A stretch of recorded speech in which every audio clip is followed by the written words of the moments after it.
a realist, thinking I'm a facts grabber. Oh, I see the fear in the people's eyes. That's why I'm breaking down the science on this genocide.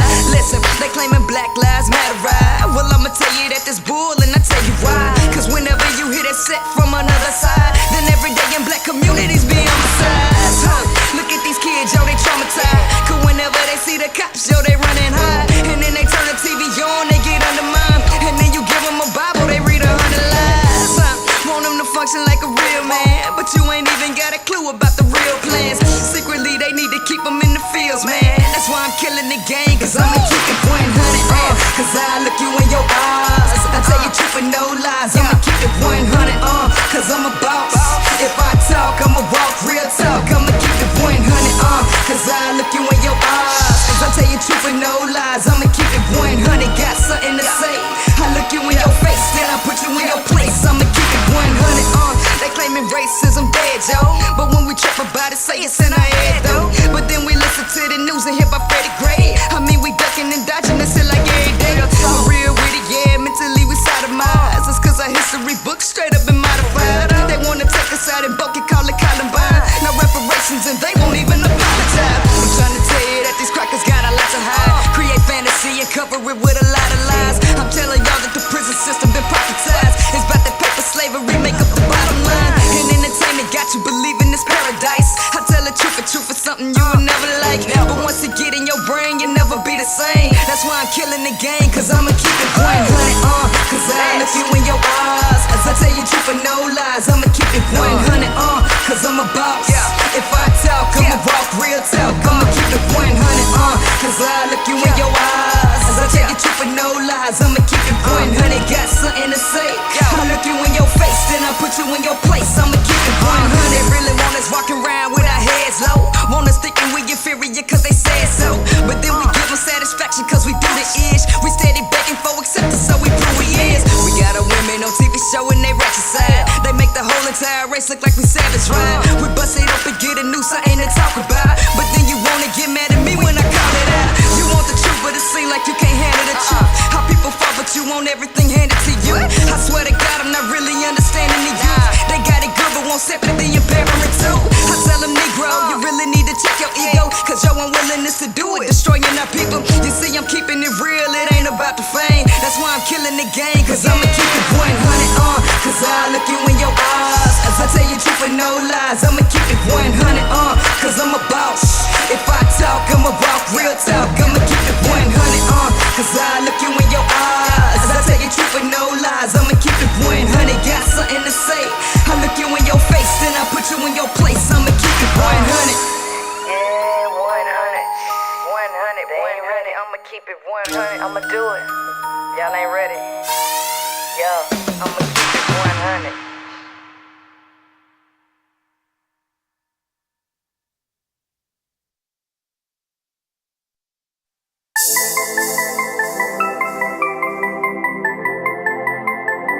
Don't tell nobody.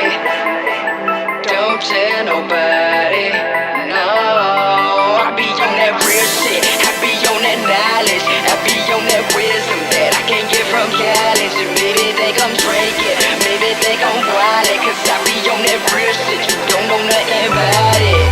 Yo, so I'm dressed up just like Leo, shades on and a trench coat. I'm sliding through all your windows like bruh man from the 5th floor. I got top secret information, cause brain damage and inflammation between citizens and the government. It might cause a major league confrontation. I'm nominated as a pack leader. Better believe that I pack heaters, AKs, plenty grenades, and a whole lot of 9mm. It's a war zone. They against the people. Objective is to try to steal your freedom. Only way that we gon' defeat them is to unify and then call a reaper. Don't need a whole lot of pussies neither. Better be on your A game. Sit back, make counter moves, and we can watch this whole damn game change. Cause these agents ain't playing with us. They don't really wanna see the people standing out. We can sit back and we can watch this shit and they'll watch this whole damn planet out. You better grab your bullets, better grab your guns, better grab your shit, and better grab your crew. I don't really give a damn what you do, just as long as y'all suckers bring us through. Open your eyes, see the games they running. Better believe they got dudes they coming. I'm a revolutionary sister, don't tell nobody. Cause I be on that real shit. I be on that knowledge. I be on that wisdom. I can't go from college. Maybe don't I'm drinking,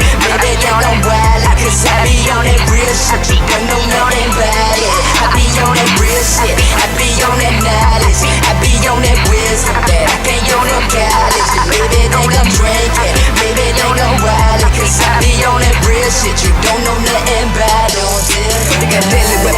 vaccinations, radiation for cancer patients. They silently killing you while you was sleeping. They pump you with more of it while you sedated. Food that you eat is contaminated. You killing yourself at the moment you ate it. Conspiracy theories that I be so privy to give you these lyrics is highly debated. How could you hate it? How could you fake it? Ooh, I'm glad I'm not one of you. The truth is in front of you, get you deciding on turning your back. So how do I come at you? How do I teach you? Grab your attention and program your mind for masters and bitches. Wake the fuck up, you out of dimensions, relinquish your soul from out of its prisons. Yes, he's the enemy, of course you know he likes a division. White against black and black against white, it's all on television. You need to make a decision, cause freedom of spirit is why you were living. You need to be careful, he's coming for you, your wife and your children. You think it's a game, don't you? You thinking these devils are playing, don't you? You think I'm insane, don't you? You thinking I'm sick in my brain, don't you? Well, I'm gon' hunt in secrecy like the Illuminati. To tell the truth, now who gon' stop me? Cause I be on that real shit, I be on that knowledge, I be on that wisdom, but I can't on that college. Maybe don't I'm drinking, maybe don't I'm wild. Cause I be on that real shit, I know that body. I be on that real shit, I be on that knowledge, I be on that wisdom, but I can't on that college. Maybe don't I'm drinking, maybe don't I'm wild. Cause I be on that real shit, you don't know nothing about. Don't tell nobody, don't tell nobody, don't tell nobody, don't tell nobody. No, I be on that real shit, I be on that knowledge, I be on that wisdom that I can't get from college. And maybe think I'm drinking, maybe think I'm wild, cause I be on that real shit, you don't know nothing about it. Well, it's real to you, ain't real to me. Some revelation been revealed to me. You been living in my dream, you confusing me. I got a different set of eyes that I used to see. Red pill, blue pill, need that true pill. Some of y'all just can't stand how true feels. Smoking mirrors be the hope that kills you, but illusion is that the fake and ill. The criminal activity, illegal captivity of the individuals be lacking identity. Black, no liberty, justice for some. Lack pure unity, trust them is none. Faith without works is dead as a doorknob. Gotta get dirty, go up against the whole mob to the abyss. It's no problem, ain't shit to lose. I am a god, y'all talk about. Turn the other cheek, but eternal sleep will take you out the game. You gangsta when you're killing your kind, but against the grain, you legally blind. Just keep in mind when you turn your back, you still can't keep looking straight ahead. Cause these obstacles in front of you will make you turn around and then face your fears. You better live your purpose, live your dreams, free your mind and free your seed. Hear your heart, hear your soul, force your speech and take that lead. Your people sleeping, it's so deep. Wake them up to make them free, then call on me and maybe you can see. I be on that real shit, I be on that knowledge, I be on that wisdom, but I can't on that college. And maybe don't I'm drinking, maybe don't I'm wild, cause I be on that real shit, I know nothing about it. I be on that real shit, I be on that knowledge, I be on that wisdom, but I can't on that college. And maybe don't I'm drinking, maybe don't I'm wild, cause I be on that real shit, you don't know nothing about it. Don't tell nobody.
It's the High Powered Podcast. Lit conversations, debates, and advice that keep you turned up. What is up? What is up, YouTube? What is up? I am so glad to be here with y'all today. And I want to thank you. I want to thank y'all. If you're on TikTok, I want to thank you for coming over here and blowing up the spot. If you ain't on TikTok, or you are on TikTok and you're not over here on YouTube, you might want to go ahead and go over there because it's going to be a live conversation tonight. Can you hear me now, Nevada? Is my sound good? Right? So if you want to hear what we're talking about, go to my link tree in my bio on TikTok and go to YouTube, and we finna get it cracking. All right. So see you later, TikTok. YouTube, what's happening tonight? We got Ken Billions in the house, right? Tonight we got Ken Billions in the house, and we're gonna have a really, really good conversation. Last time, or the last few times, it was some ass chewing going on here. I don't want that to be the case this time. I don't want that to be the case. So we got some intelligence in the building, right? And maybe we can make sense of all of this stuff that's going on. Hey, is my sound good? Right? Let me know if the sound is good, because I want to make sure that y'all can hear. Right? It sounds good. All right, wonderful. Okay, so I'm going to go ahead and bring my special guest in, right? Tonight we discussing Manhood Decoded. Is Manhood Decoded? A lot of y'all don't know what manhood is, right? And we got this whole thing twisted. And yes, I have a right to speak about manhood. And you know why I got a right to speak about manhood? Because every time I talk about the things that I've accomplished in life and the perseverance that I have gone through and that I've done, I'm always told that I'm too manly. So I got a right to teach these men how to be men, since out of their own mouths, I'm more man than they are. So anyway, let me go ahead and bring Brother Ken Billions on to the platform. What's happening? Can you see me? I can see you, Ken. How Can you you hear me? doing? I can hear you. Oh, can they hear me? Let's make sure that they can hear you. Hey, can y'all hear Ken? Ken, talk for him. What's good? What's good? What's up, y'all? What's happening? What's goody? All right. Okay. I think they say you good. I think they All say you good. good. All right. All All right. right. Let me first say you have every right to talk about manhood, because manhood is a science. It's not a gender. So it's a thought process. So just like you can talk about culinary and law, you could talk about manhood. You could also teach it too. Yes. And I believe that, right? And I think this is something that me and you've been discussing for a couple years, right? Right. More than a couple years, actually. I think we go back to 2016, Right. For sure. For sure. right? So, so the first thing, let me turn this music down. I like it, but it's got to come down. Okay. All right. So, how I want to get this thing started is, you were on the last couple shows that I've done, all right? And I have tried very hard to have a stable conversation, one that can actually get somewhere. But the last two shows didn't turn out the way I would have liked them to turn out. But specifically, the last show with the brother, the one that was a little eye candy for everybody, I wanted to kind of get your opinion on that, because I made sure that I let people know coming in that this guy was attractive, and not to get disillusioned by his appearance, because the thing that I teach women is I teach women to pierce the veil of deception. That means one of the keys to piercing the veil of deception is to look through a person's physical appearance, look through the things that they are saying, and hear and see what's really there. I would like to get your commentary on that. Well, we live in a culture that's based on glamour, right? So where everything is about optics. So if you look a certain type of way, you're able to finesse people, you're able to finagle people, especially if you're coming through with the light eyes, even fair complexion. We, for some reason, we trust people that have a certain type of aesthetic. We trust a man in a suit. We trust a beautiful woman automatically. So the last guest that you had, um, people will have to be able to look past the glamour to hear what the gentleman was saying. And what he was saying was not what you were saying. And what he was saying was everything through the male lens, Mm-hmm. right? And that's a mistake because it's not fair and balanced, right? Mm-hmm. It's about study to show thyself approved. So in order to study that show thyself approved, I'm going to have to be able to look at things subjectively. I'm going to have to be able to look at things objectively. I'm going to have to be able to try to look through things from a woman's perspective, an older person's perspective, a white person's perspective, a Mexican person's perspective. I'm going to have 360-degree knowledge. And he wasn't speaking from a perspective of 360-degree knowledge. It sounded good because of the language, because it's the buzzwords: family, community. You know what I'm saying? Mm-hmm. Those are buzzwords, and when those words are spoken, images come up in people's mind. So all the thing people are thinking about, but the image. But I was listening to the substance, and y'all was saying two different things. Absolutely, absolutely. All right, and so I gear my I gear my shows and my teachings to women because I teach them how to shift the power dynamics in their relationships and take back the power that they were naturally born to have. And in order to do this, I teach them male psychology. I teach them male nature and male behavior. And I also teach them human behavior, but specifically I focus on male behavior because most of these women will be in relationships with men. And within that dynamic, I teach what manhood is. And manhood and womanhood is basically the same thing. It requires the same level of operation and the same level of thinking. And so, what I would like you to do is come from your perspective of what manhood is and what you think that is, and how you feel that this information and knowledge and wisdom can be beneficial to women on their growth path. I think this information will be beneficial to women because it'll help women begin to think objectively. One of the flaws of the women's empowerment movement is lack of philosophy. So everything is just based on glamour. But the philosophy aspect is missing, and that's where men often compete. They compete in the Aristotle space. They compete in the Socrates place. They compete with thinking, right? And in men's spaces, men don't think women are thinkers, Right. right?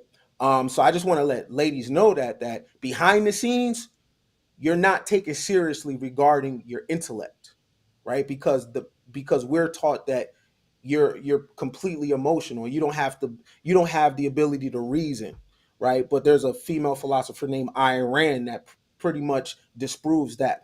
But manhood is the process of a male going through an alchemical process from a male, which is your body, which is your animal state, that's sex, that's violence, that's aggression, eating, right, into another space, which is manhood. Now, the rest of nature does not have that ability. That's what makes us unique. We have ability to transmutate the body and go to another reality. Man, and like Priscilla said, man and womanhood is pretty much the same. It's really a spiritual reality. It's another level that we can go to that the rest of males can't go to. A male shark can't be a man shark. A male gorilla can't be a man gorilla.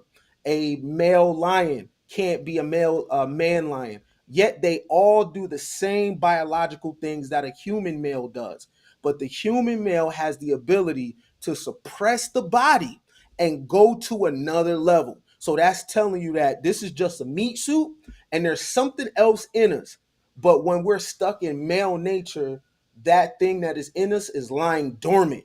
We never have access. Well, we have access to it, but only the great ones, very, very few, have conquered the body to go to another level.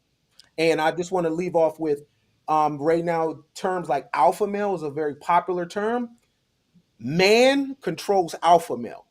Alpha male is just the biggest, fastest, strongest of males. But man controls alpha males. The strongest or the most powerful men on the planet are very puny guys. Their body mass index is very small, yet they control alpha males. They control big guys because this individual is in their mind, and the rest that follow that individual is in their body. Correct. And that is exactly what I teach women. And that's exactly what I try to tell them. Now, a lot of men, they can accept that coming from you, but they can't accept it coming from me. And the reason they can't accept it coming from me is the very reason that you said at the beginning. All right. And how I typically break this down is I love to use the Maslow's hierarchy of human needs as a visual, and I like to also superimpose that on standard deviation curve to let people know that male the average male is right there in the middle. Most males are average and below. When you're talking about men, we're talking about a very, very small percentage of people who have elevated beyond self actualization. And these are the men who push morality and philosophy down to the lower nature male. Because without a alpha male in the pack, the alpha male is not even the one that creates the plans. He is, like you said, the strongest, fastest of the lower nature male, of the animal. But it is the higher level male who problem solves. It is him who problem solves.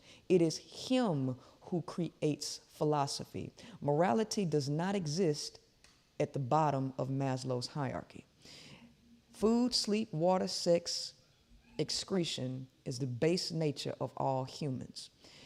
What has occurred these days is subversion. Yuri Bezmenov, he was an ex-KGB agent, and he did a video back in the 80s about subversion. And this is a 4-step process to quote unquote brainwash a nation. The first step to subversion is called demoralization. Demoralization process. Why is demoralization important? Because morality is not created on the lower echelons of any pyramid. The people at the bottom of the pyramid exist in their lower nature, in their animal state. And the people at the top of the pyramid have to control the people at the bottom of the pyramid. So they are the ones that create philosophy. And philosophy is defined as a theory or an attitude held by a person or an organization that acts as the guiding principle for behavior. So, in order to control the behavior of the lower level people, which we'll speak in terms of males right now, to control his behavior, we create philosophy. And these philosophies that they have created are religious philosophy. This is why they created the word sin, to label your very human nature as a sin so that you can have something above you that will cause you to control your human nature, because without it, you won't control yourself. So they create the philosophy, attach morality to the philosophy, and push it down to the people on the bottom of the pyramid. In subversion, we demoralize first, which takes a process of 20 years. In the process of demoralization, the people at the top of the pyramid remove the philosophies that they had in place that was governing the people on the bottom. One of the things that they did for demoralization was they stopped the draft into the military. Men need direction, because males do not have purpose or direction without an alpha male controlling them, who who gets his information and his orders from the actual man to enforce it on the males who cannot self govern. This is where men went to learn to become men in the military. And they rounded them up against their desires or against their will, and they forced them to be disciplined. Now they removed that. Then they removed prayer out of schools, all philosophy being moved. And they gave people on the bottom freedom that they did not earn. And so, what freedom did they have? Freedom to be in their animal nature ungoverned. And so, now fast forward to where we are now. And now you hear people like Andrew Tate telling men that we're like gorillas. And now they are sinking further into a animal nature, removing any bit of morality or ethics that the male did have left. And so after demoralization, you have destabilization. And during the process of destabilization, your footing is now off. You are now trying to implement a new life without the morality or the moral principles that you once had. Then after destabilization, you have crisis. We are in a state where multiple crises is hitting and people do not know how to respond to the crisis. And then the fourth step is normalization. And that is where we're going into a normalized state of animalistic behavior, because people on the bottom cannot think for themselves and they cannot self-govern. And so the way that I like to explain this to make it even more simple is I like to use a boxer in a boxing ring. 1 minute, the boxer is great. He's going in, technique all on point, right? But then you remove and say, hey, you ain't got to practice no more. You ain't got to go and do your speed, none of that. You ain't got to jump rope, nothing. So now you remove the technique and now he's lazy. He's sitting around eating Twinkies and stuff. He's not practicing. Then he goes and gets into the ring without the technique. Now he gets hit and now he's destabilized. Then crisis comes where he's getting hit several times and he doesn't know how to respond because his technique is gone, right? So this is the crisis stage. And now at the normalization stage, he's completely out of it and he doesn't know how to come back. So this is the process of subversion that we are in, and it's unfortunate because it takes a high-level mind to resist all of the things that are going on to demoralize you and to get you back into the animal state that you won't be able to pull yourself out of without the assistance of the higher level people. What do you think about that, Ken? I'm in total agreement with what you're saying. I think one of I like to watch a lot of movies because movies help me understand production. And what we live in our life is production. We use the suppose, right? Suppose is a thing that we want to be true. That's not true. I'll give you an example. Men are protectors and providers by nature. That's not true. Right, Men protect and provide for the state. Men by nature don't protect and provide for women. If this was the case, Genghis Khan couldn't have spread his empire. There could be no British Empire. There could be no Spanish Empire. What we see is men being controlled and dominated by other men, then the women absorbed and assimilated into another culture, whoever has better technology, whoever is prepared for war.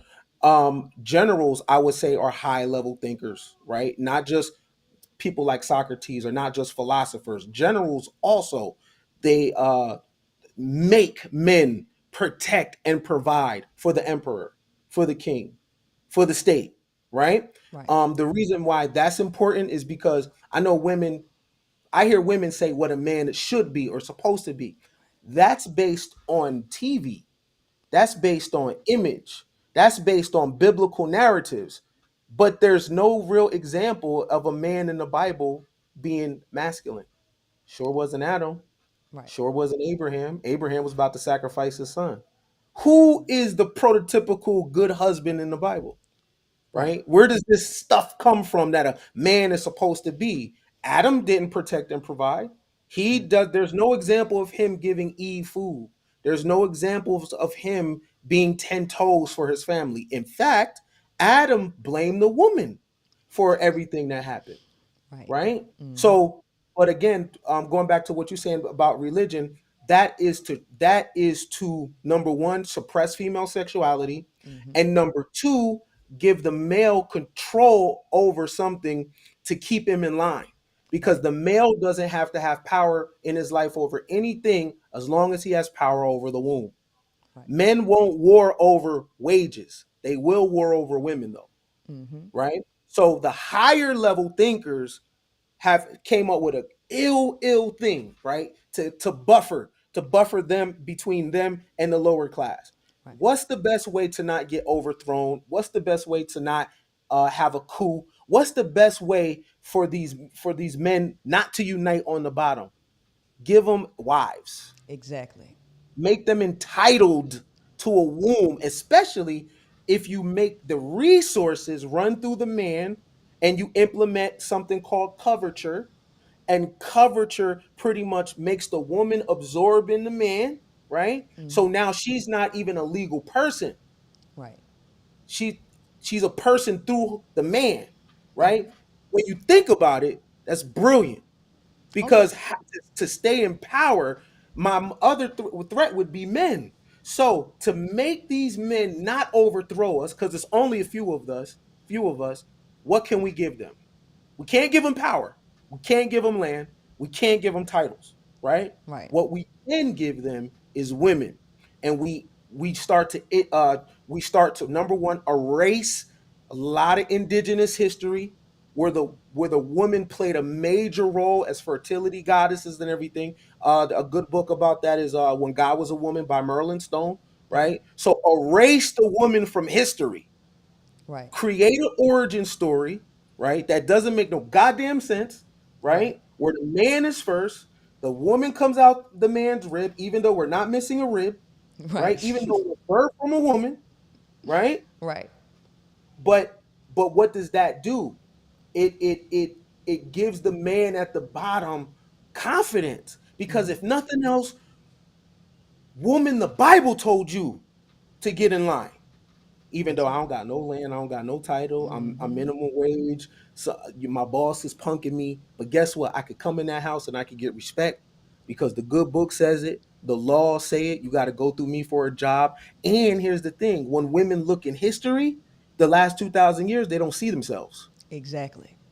Right? It's That's an important thing for the subconscious mind. You don't see yourself. right. They have completely erased her existence. And what I teach, what I show women, I don't just tell them, I show them.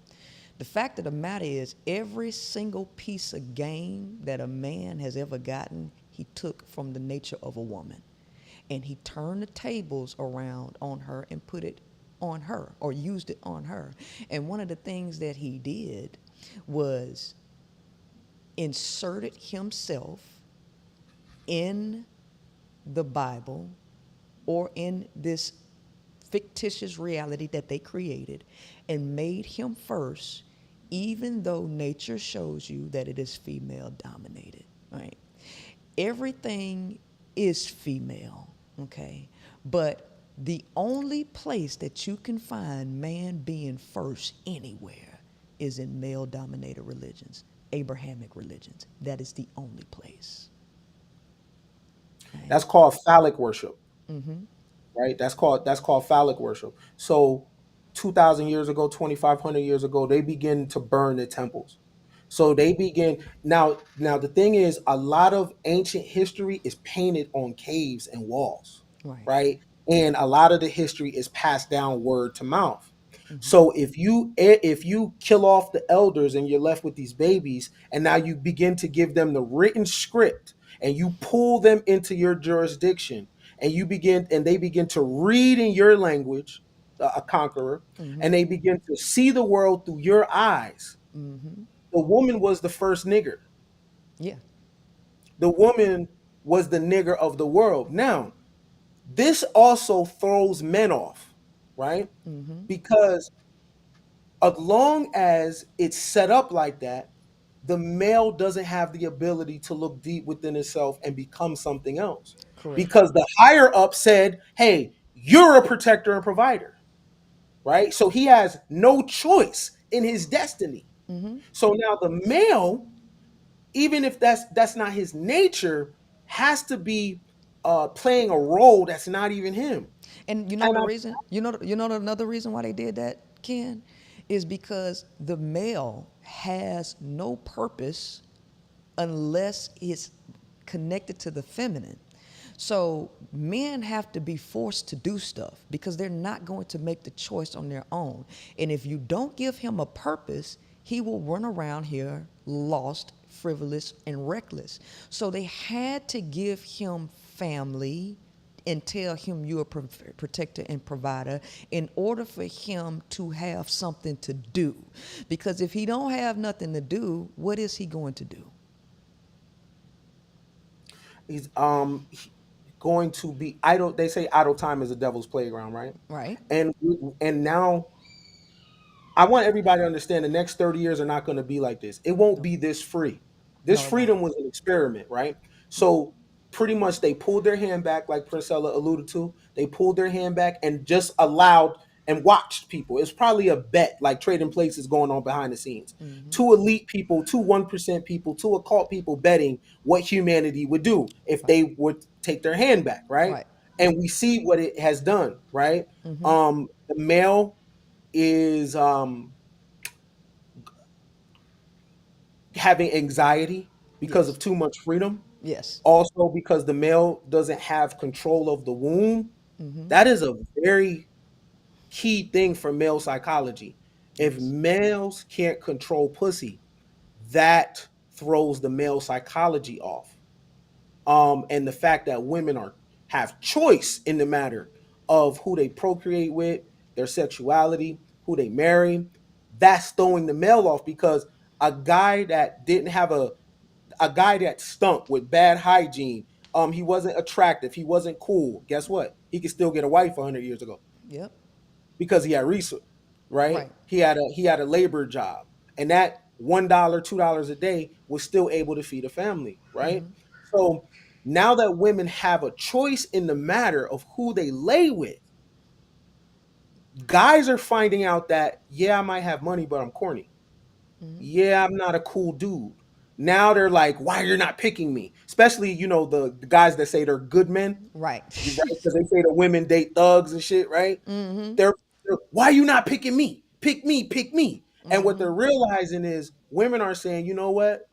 I got a job too, right? You Right. have no sense of humor, or you don't read, or you don't have the same core values of me, Right.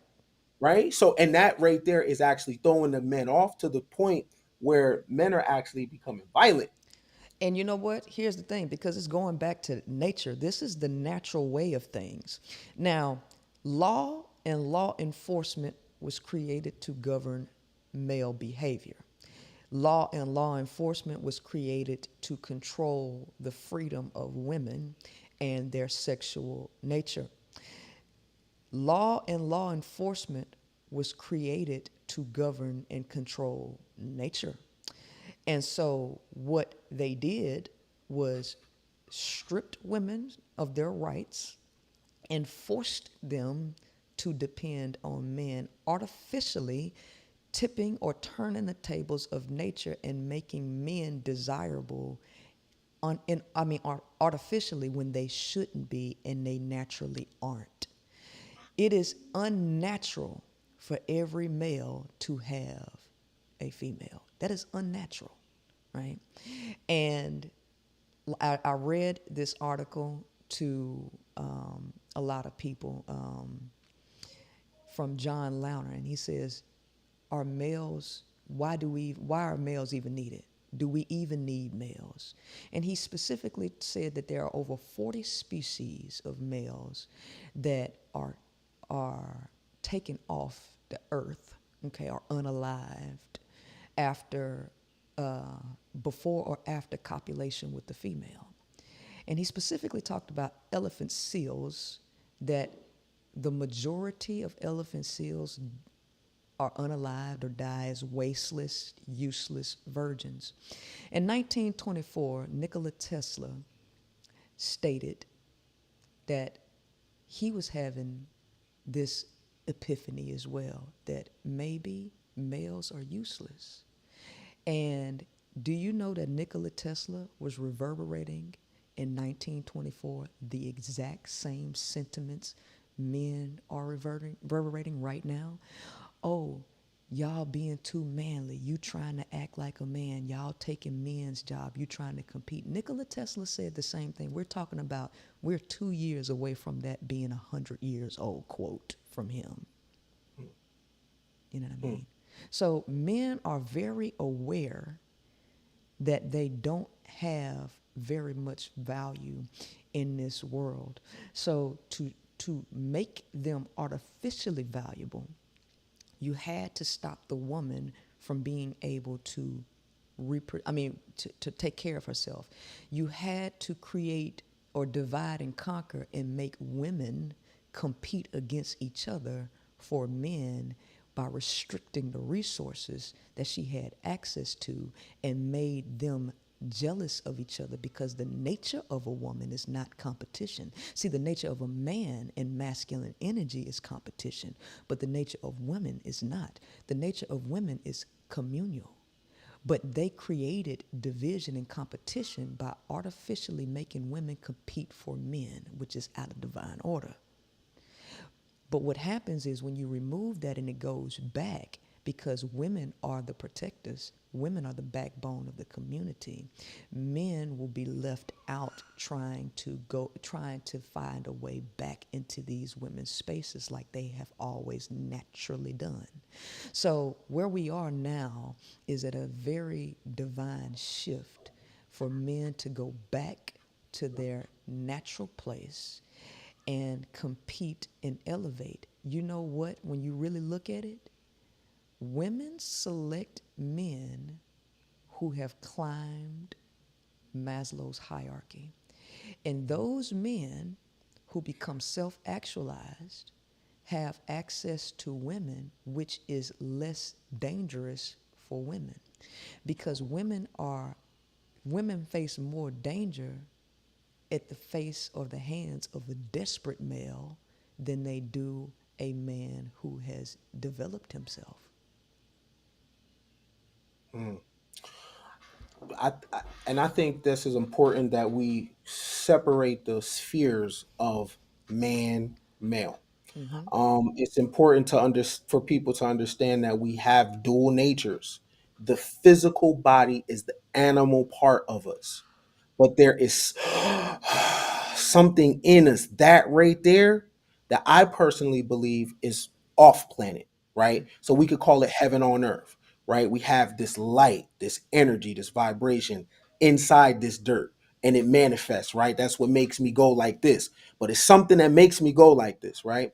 So it's the male's job now, especially since we have apps and we have technology, for the first time, for the male to be able to do something that we haven't been able to do, and that's go inward. Right. Because there is no draft, like Priscilla says. They don't need me to build societies.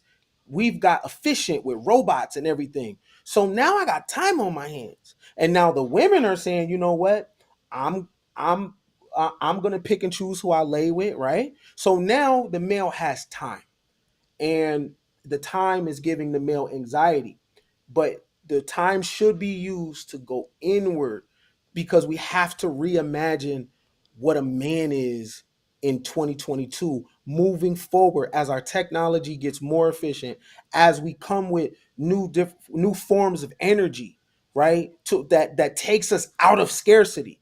What does it look like to be a man and we have clean energy. We have nuclear fusion. What does it look like to be a man? That's what CERN is doing with the Hadron Collider. They're making a star. And basically that what Tony Stark has on his chest, that's called nuclear fusion, okay? And that they're working on that to basically create clean energy. So, if we wake up and we have clean unlimited energy, right? There's no scarcity, right? Everything is provided for us. What is a man? Oh, listen, you know what's going to happen with that? Just like it happened with John Calhoun's experiment of Universe 25, when he took the mice out of their natural habitat and gave them everything that they needed. What happened?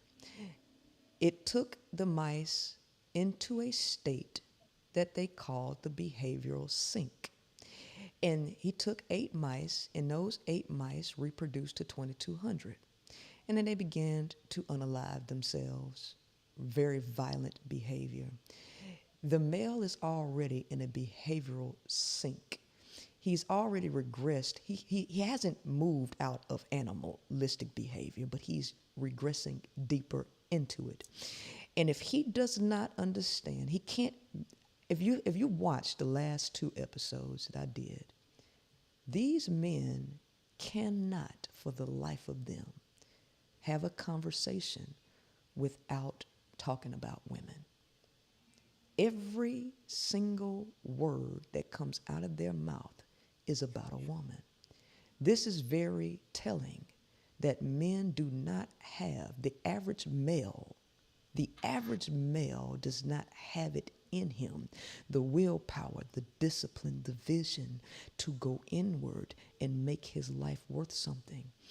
And the reality is, I drive trucks. I worked in male-dominated industries my entire life. And let me tell you something: women outwork men. Women outwork men. And so we'll never go back to a day where companies are saying, "I'm not hiring a woman." They're going to hire women because women produce more. When I was in the oil field, men were lazy. They were lazy, yeah. In the car business, they were lazy. And so these companies are not going to stop hiring. So what happened? Where we're going is now with robots and things taking these guys' job, and they are stuck in an animalistic nature that they do not want to get out of. He's going to exile himself off of the planet because there will be no use for him. There will be no use for him. They're freezing sperm, so women don't need you for sperm. The last thing is getting to a point, men are so selfish, women don't even want to have sex with them. We got the roles now. And before long, it's going to be a male robot that's going to come and tear her to shreds, blow her back out. And he not going to be able to compete with this robot either. So you're lazy, robots doing your job physically and labor-wise, and you have no skill level, no emotional skill levels, no nothing. And you are going to be worthless on this planet. Because I can't believe we're sitting up here, they got CERN, they got all of this, I mean, they discovering new planets and everything, and we still sitting here talking about relationships and who gonna cook, clean, and wash the dishes. Huh?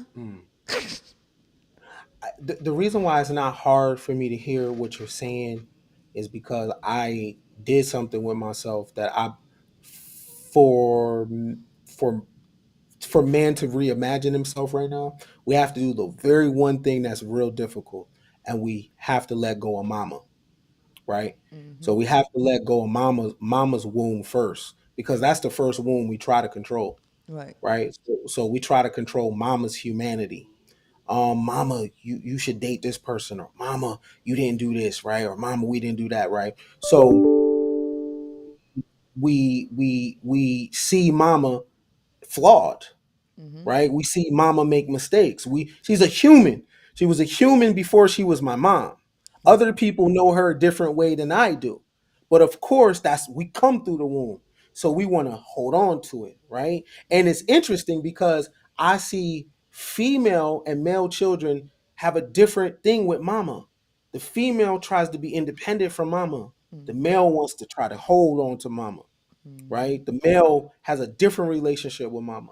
And I think the reason why it's very hard for us to see an objective way, an objective way, another perspective, is because our relationship with the womb, that first womb that we try to control, right?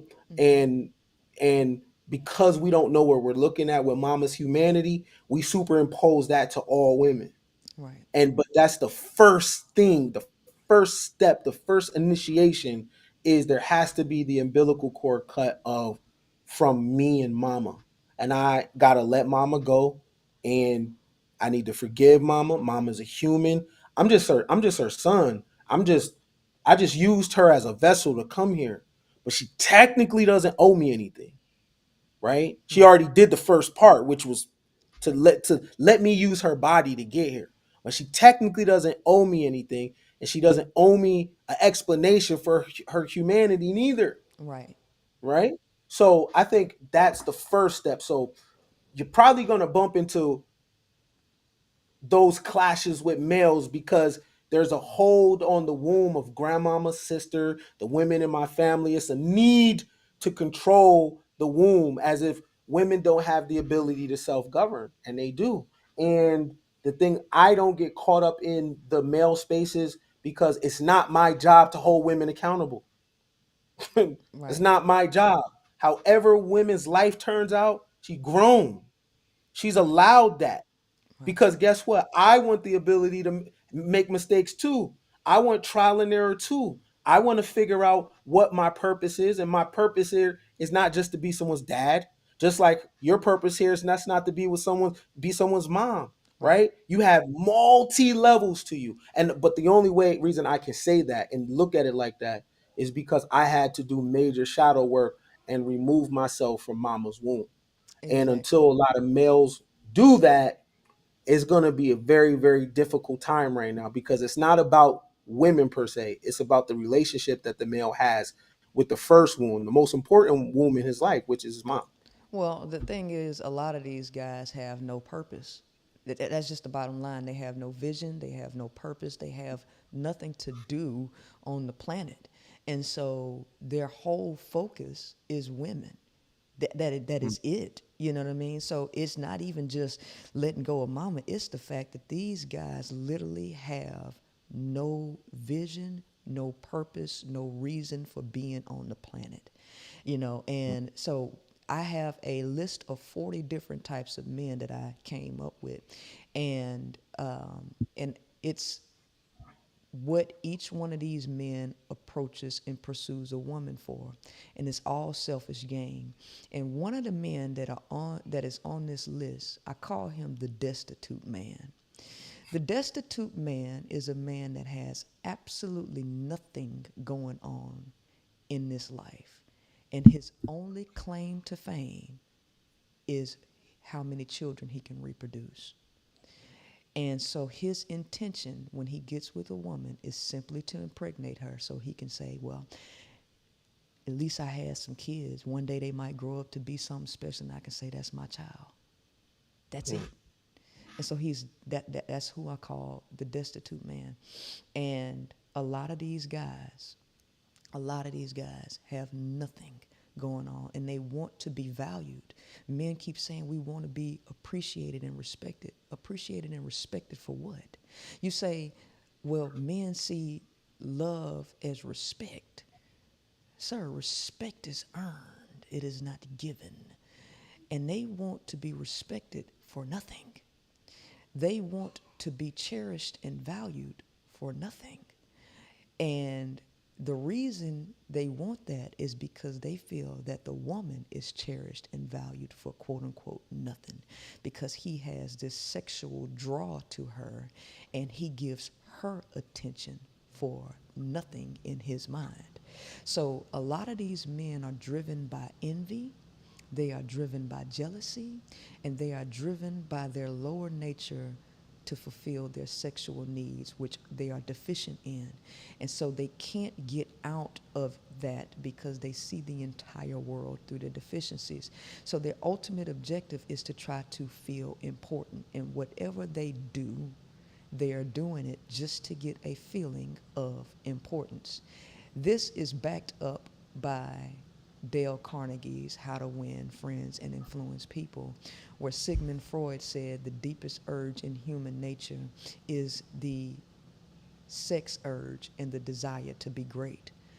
You know that book was written when women weren't even considered human or people, so you know who he was talking about when he said people. How to Win Friends and Influence Men. How to Win Friends and Influence Men. And this whole book is written about men and for men. So, unfortunately, this is something that they'll never get out of, and this is why this is why the women like the top percent of men, because the top percent of men have tapped into their feminine nature, and they have become whole versions of themselves, and they are less detrimental and less dangerous to women than the average male who is trapped in his animalistic nature. Women really don't like animals, and they can't figure that out. Okay, question. I'm just thinking as you're talking. So if only a few males have the ability to transmute and go to man, and if what do you think should happen to the ones at the bottom? I think the ones at the bottom should be rounded up and put in somebody's military, go to war. They should be put into people's job doing construction. You know, we built the world, and you didn't build the world out of because you wanted to, and that's your talent. They rounded you up and put you to work. If you don't do that, and they need to be in somebody's sports, you know, that's what they need. Entertainment. That might sound cruel because basically what I'm saying, they need to be enslaved. That's what. Yeah. If they ain't enslaved, then what they gonna do? I'm being for real. What are they gonna do if you don't put them in slavery? Okay, so in terms of, because what you're talking about, that's billions, right? That's billions of people at the bottom.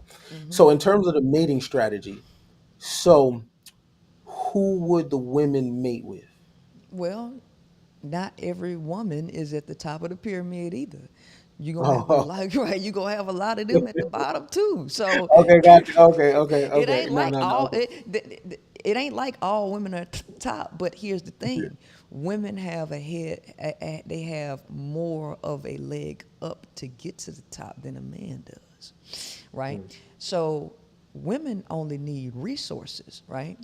So if you get women resources and you erase the patriarchal mentality, what will happen is women will go back to being communal, and those women will choose the top male, and they will pass him around like a hot cake. Okay, girl, it was your turn today. I'm finna go get me some of that today. And then they gonna put him to work. All right? The game gonna be flipped. Yeah, ain't no fun if the cat ladies can't have none. That's what's gonna happen, and then the rest of them just gonna be out there in the wilderness. I don't know what's gonna happen to them. They gonna get eaten by lions, tigers, and bears. I don't know. It ain't my concern either. You know. Okay, so the guy, so the few males that choose to go to the final frontier, go on the hero's journey, and go to the man state. Um, how? Okay, so what I'm curious is, how would a woman be able to recognize that a guy that is doing the work? I'm not talking about the bullshit work. Oh, the community. I'm not No, talking not about that. that. No, no, no. I'm You gotta talking see about it. real personal development, real self mastery. How would a woman what would you say will be like the key traits of that individual male that's doing the It work? is very clear because that male, that guy, he's gonna have something going on. He's gonna have a team of people that he done built. He's gonna have a business. He's gonna have something. But the key to let you know is he is going to have a level of understanding about humanity, and he will not have prejudice. The lack of prejudice, right, and the lack of and the overwhelming ability to understand and see the nature and accept facts for what they are, and to treat a person like they're human regardless of what level that he sees them on. That is a key indicator that a person has risen to the level of a self-actualized and potentially transcendent person. If a person is not does not lack prejudice, because lacking prejudice is a very key element to self-actualization. If a person does not lack prejudice at this state, they are not there. However, and so if we was to look at the standard deviation of curve, I would say that this person might be around the 2.1%, right? He might not lack prejudice, but he will have things together, right? He sees humans beyond just mere tools. And if he sees somebody that is struggling, he's going to be able to tap into compassion, right? These are all human elements that are of the higher self. It is more difficult for a man to get to that level. And if you see a man that has a high level of compassion and a high level of understanding, as well as having things that he's accomplished in his life, with purpose being the first thing, purpose drives his life. You are looking at somebody who has risen to a higher level than the average male, because purpose runs his life. Culturally, would it look the same? Does would that be a universal? It is universal, because male nature is universal, right? And you have to understand, any person that is still guiding their life through religious philosophy, that person's not self-actualized. That person's not transcendent. People who are transcendent abandon philosophies created by other people that are designed to control people on the bottom. These people don't have religions. The Illuminati, they don't have religions. Okay. I'm gonna throw you a curveball. So Go ahead. let's take Malcolm X. Mm-hmm. Now Malcolm X, Muslim man. Mm-hmm. Would you say he transcended? No, because he was well above average, but they were still caught up in philosophy, which he tried to push down to the people. The fact of the matter is, people on the bottom need religious philosophy. They did. And so if he truly believed in that, right, he couldn't have been transcended, because once you become transcendent, you abandon all of the things that control the lower populations, right? Religion is just a control mechanism. Yes, he became a mastered version of himself, but was he transcended? No, he wasn't. Okay, I'm gonna throw you some names. Bruce Lee. Bruce Lee, transcendent. He was beyond. He was formless like water, right?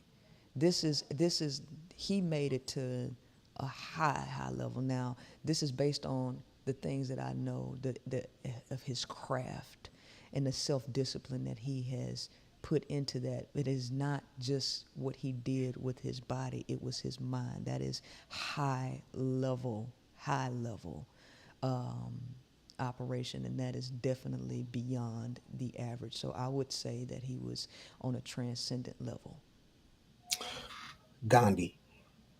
I don't really know a whole lot about Gandhi, so I can't really answer that question. Okay. All right. I got a tough one for you. Ready for this? Go ahead. Nature boy. Nah, I'm fucking with you. We know they. I don't know that sucker. There is. I don't know where he is, but transcendent ain't it? No, no, no. Okay, okay. Would the physiology of the person begin to change Yes. in the trans? What would their face start to look like? Oh, their face would become a lot more clear, because here's the thing: when you become transcendent, stress levels decrease Mm-mm. drastically. And all of the chemicals that ride in your body on the level of on a primitive level, like in the state of self-preservation, where you're always in fight or flight mode, looking for the next stimulant. A transcendent person has a calm mind and a calm spirit, and they are in control of the chemicals that flow through their body. So you're going to have a person with clear skin, a person with a more vibrant appeal to them, right? And people will be able to see that, right?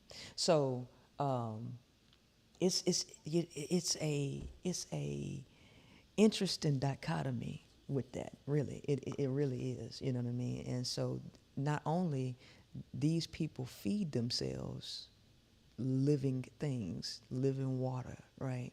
They eat better. They're more at peace. And the reason that they are more at peace because they become in tune with this world, and they understand that this world is not something that they were sent here to change. And they live at the highest level of acceptance, allowing things to be as they are. And that creates flow and a lack of resistance. Resistance will always cause you damage on every level. Somebody asked me, somebody said, because the lady that did the 100 miles an hour and killed all them people, she was drunk and she lived while all them, the babies died and all them people died. And somebody made a comment, it's a shame that the drunk people always live. I said, there's a reason for that. Because in a state of intoxication, the body is limber. The body is very non-resistant. So it flows in the direction of the impact, causing less damage. This operates the same way on every level. About 15 years ago, I have an uncanny ability to recall details over a long period of time that happen to go in line with the level that I'm transcending to as a human. 15, maybe 17 years ago, I was watching the Discovery Channel, and it was talking about a hurricane, no, a twister, or a tornado had came through. And it was given the science about what happened to this guy who was in the house, and he was in the kitchen, and the tornado came and it hit his house. But in the midst of it, the house getting hit, the cabinet hit him upside the head. He hit the cabinet and it knocked him out cold. And he was thrown about 100 feet away from the house. And he was tumbling and everything, and he didn't sustain any injuries. And they were going through the science of why he didn't sustain any injuries. And it is because he was knocked out cold and his body was completely limber and flexible and moved with the turmoil, thus causing no injury. We spiritually cause ourselves injury when we try to resist the nature of this planet, when we try to force and try to control things that we have no control over. And so we cause ourselves stress and heartache by not accepting things for the way they are. When we accept things for the way we want them to be, supposed to be, it should be, this is how we cause ourselves the most damage. We have the most stress, we have the most illness, we have the most depression in this state. And people who are transcendent, they accept things for the way they are, and they have no expectation, and there is no coulda, shoulda, woulda, supposed to be. It don't exist at that level. And this is why those people look brighter, they are more vibrant, they are more healthy, because they are not dealing with the same things that people on the bottom are doing when they create illusions. Martin said in when he was playing Shaquille's Sunflower. He said, "A man who sleeps on the floor cannot fall out of bed." And everybody laughed. And Tommy was like, "Martin, what did that even mean?" That's probably the most powerful thing that was said in that show. Because the floor is hardcore reality. The bed is a fantasy, it's dreamland. And as long as you live in fantasy, which is comfortable in a lie, you don't you'll get knocked out and you'll get woken up by them cold hard facts. But that won't happen as long as you keep your feet planted on the ground and you sleep on the floor. You sleep on fact and reality. And everything will be just fine. You won't hurt yourself by falling on that thing. Is the nature of the planet and male nature the same? Two-part question. Is the nature of the planet and male nature the same? And if male is transcending his nature, is he transcending the nature of the planet? So I want you to ask that one more time in a separate way. Because I think you wanted to separate that question, but I think you Yeah. still kind of made it one question. Okay. All right. So, all right. First question: is male nature and the nature of the planet the same? They are the nature. Okay, you have a macrocosm. Everything is a microcosm of the macrocosm, right? So male nature is nothing more than masculine nature, which is the nature of the masculine or the divine masculine in the universe. And it operates the same way on every microcosm, macrocosm and microcosm. So masculine energy conquers. Masculine energy pursues and directs its energy towards the feminine counterpart. That's what it does on all levels. No life can exist without both masculine and feminine counterparts. That means the life of the planet, because the planet is a living organism. Without masculine and feminine counterparts, there would be no planet. So the male nature is in line with the masculine side of the planet. Yes, they are one and the same.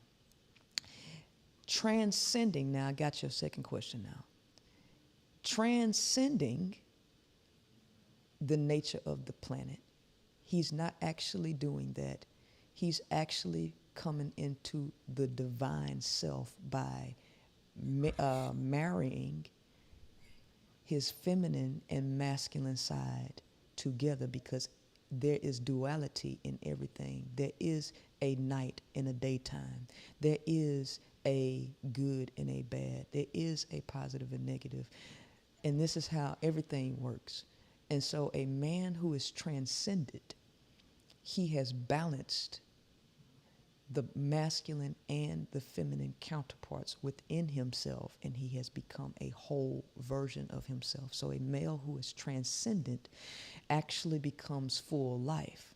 The male who is not transcendent becomes a reckless, one-sided masculine form who has no purpose, that is looking to plug himself into an external feminine side instead of the internal feminine side, if that makes sense. Okay. So ride with me right here. So if the male has a dual nature, potential, you got the physical component and the non-physical component. So that means the planet will also have a physical component and a non-physical component. Mm-hmm. So the transcendence would be the non-physical component of the planet. The physical component of the planet is the death realm. Things are eating each other. Things are chasing each other. Where Mm-hmm. things are in conflict. Mm-hmm. But they're, let's say the earth has a spirit, right? The earth has a spiritual side, right? And the transcendence of the male is tapping into the hidden side of the earth, because we don't see everything on the planet. there's a hidden side of creation that is going on too, right? Correct. There's a mind behind the mind. So would you agree that the transcendence will be tapping into the mind behind the mind, even the higher mind on the planet? Correct. Correct. And what people need to understand is mind is feminine. Mind is feminine in nature. And anytime you are tapping into mind, you are tapping into the divine feminine source. And so, what has occurred, the transcendent male realizes that. The transcendent male does not fight against the feminine.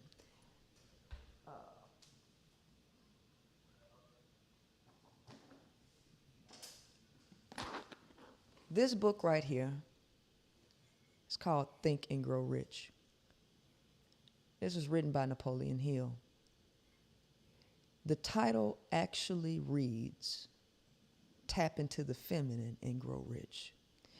And you will see that especially in the chapter called Sex Transmutation. High level men are very aware that the source and the divine is feminine. And he says something specific in here that I'm going to read to you, Ken.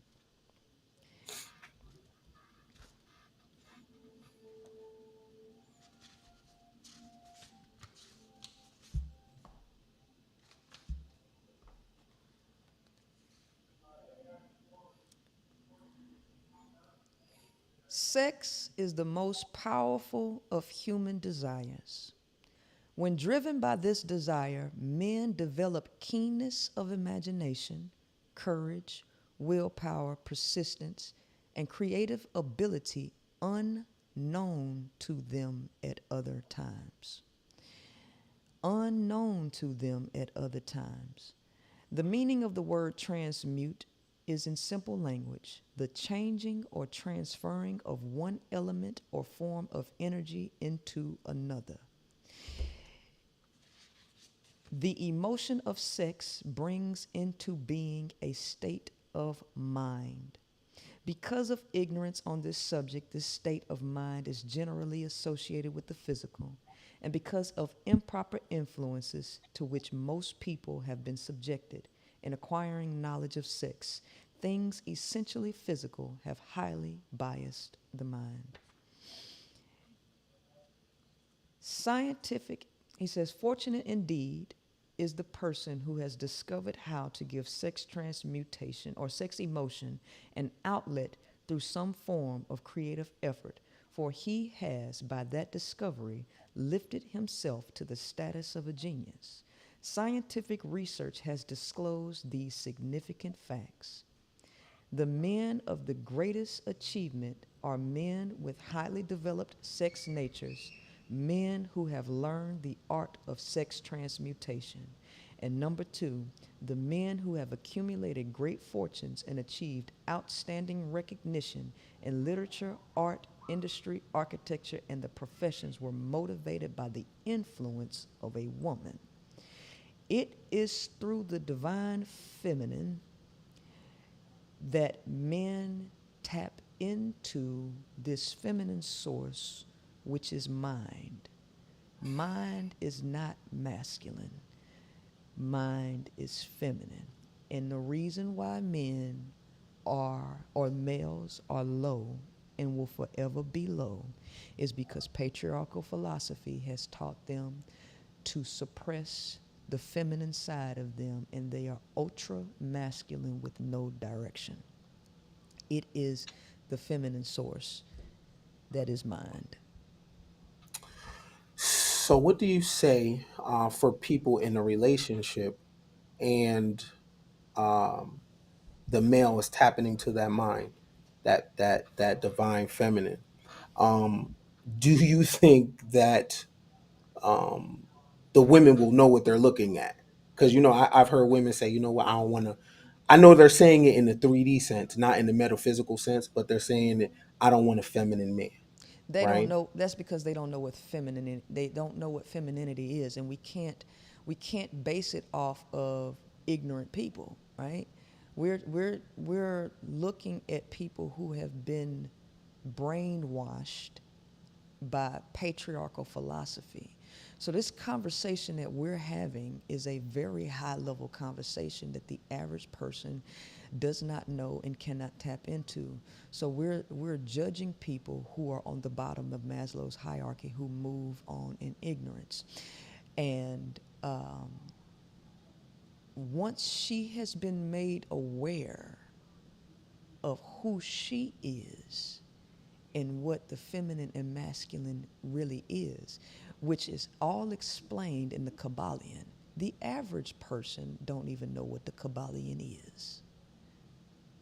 They don't know the laws of the universe. And what we're talking about is the law of gender right now. They have no understanding of this at all, right?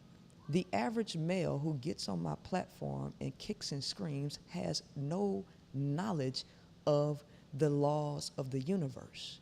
They don't know anything about the law of gender. They ain't never read the Kabbalah or the Kabbalion. Mm-hmm.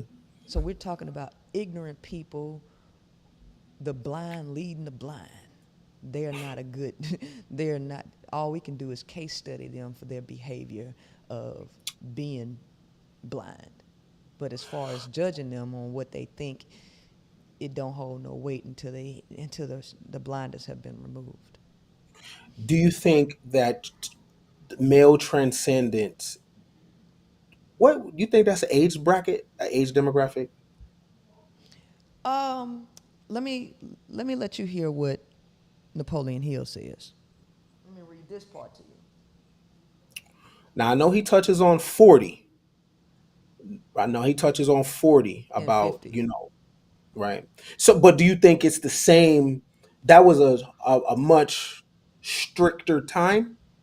Do you think the scale slided to? You think it's the same age now with all the information and You're all talking life about as is far as fluid? Gen Z goes, right? With because you can they can tap into learning how to get money, right? Because you got Bitcoin and they making money, but are they still self-actualized people? Are they still transcending? Well, we would have to do some real research on these younger people. They are being born at a higher rate of vibration. I can say that because the universe is ever expanding, right? So the new souls that come in, they are coming in on a higher vibratory level. If you ever go and look at your body design, I was just put on that I Ching body design. If you go look up um, your natal charts and astrology, they are very accurate, and it has something to do with the planets, okay, and where they were when you were born. So everything that you are is not a total reality based on your physical existence or your parents. There is a spiritual um, design in you.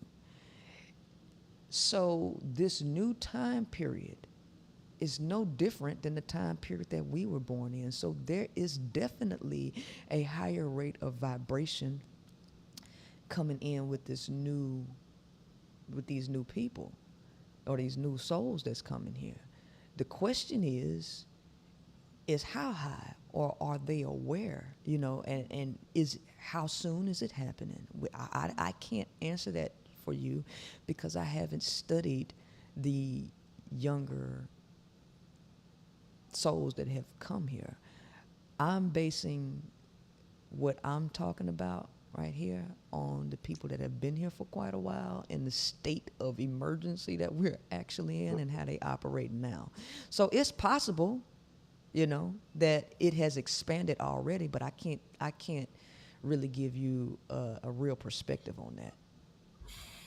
Do you think that there is a transcendent ceiling for a male, meaning that should there be a should there is there a forbidden zone in terms of the transcendence? How high should the male go?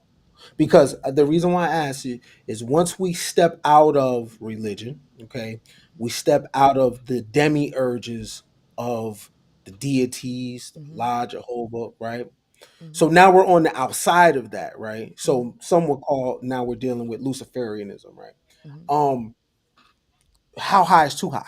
Is there such thing? Is there a peak where the male should go and I'm like, okay, I should stop here, or should he go I don't believe full in. I full don't believe in. Aleister Crowley? I don't believe in stopping. I don't believe in destinations. I believe that life is a journey, and will always and forever be an ever-ending journey. In calculus, there is a thing called asymptote in calculus, and basically, it's a point where you're supposed to be going towards zero, but you never actually get there, right? And it's like a half of a half of a half, and it will always be forever, never ending. You'll never actually get to zero. That's what that is what that is. And so, I don't believe in destinations.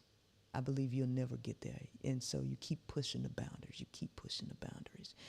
And I don't think that the male has that mentality to keep pushing boundaries for something outside of himself.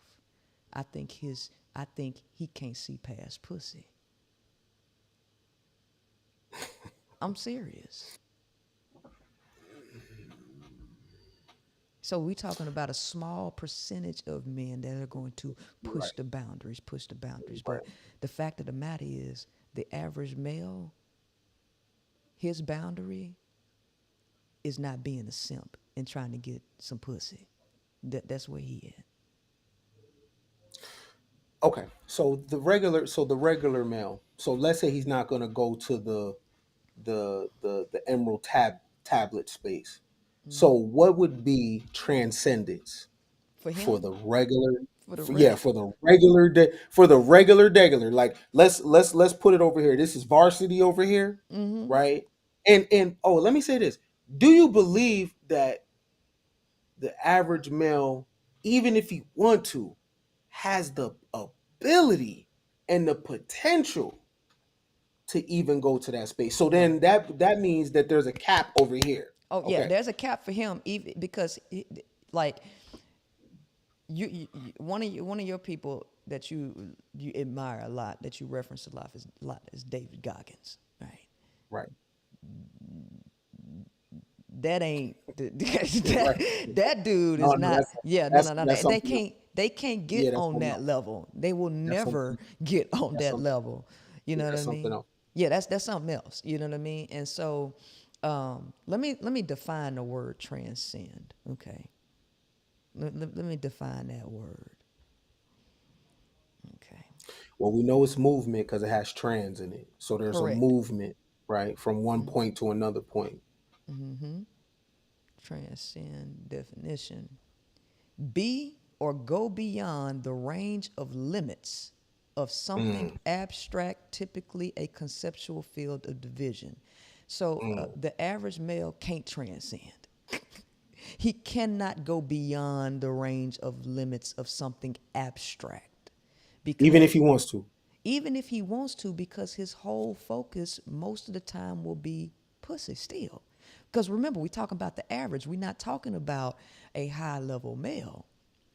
The average male, the only thing that's in front of him is pussy. You know why? If the people that are on my TikTok, I do a class that's a 4-hour class on TikTok. And one of the questions that I asked them, and it takes me 7 minutes to to get through this exercise. I asked them, I say, ladies, for food, if you haven't eaten food in 3 weeks, by any means necessary, would you go feed yourself? Or would you sit there and just starve to death? They answer the question. I said, for water, tell me the same thing. By any means necessary, they go get water. I said, about sleep. By any means necessary, they choose. They choose by any means necessary for food, water, sleep, excretion, and air. But when it comes to sex, Women do not select by any means necessary. They put it on the back burner. I say, ladies, I need you to understand that sex does not go in the put on the back burner for men. That goes in the by any means necessary category for men. So men, or the male, sees the world through the lens of his deficiencies. And his number one deficiency is sex. He cannot see outside of his deficiencies. And so it takes a very special type of male to become abstract and tap, because abstraction is feminine, because abstraction is of the mind. These males cannot tap into the mind.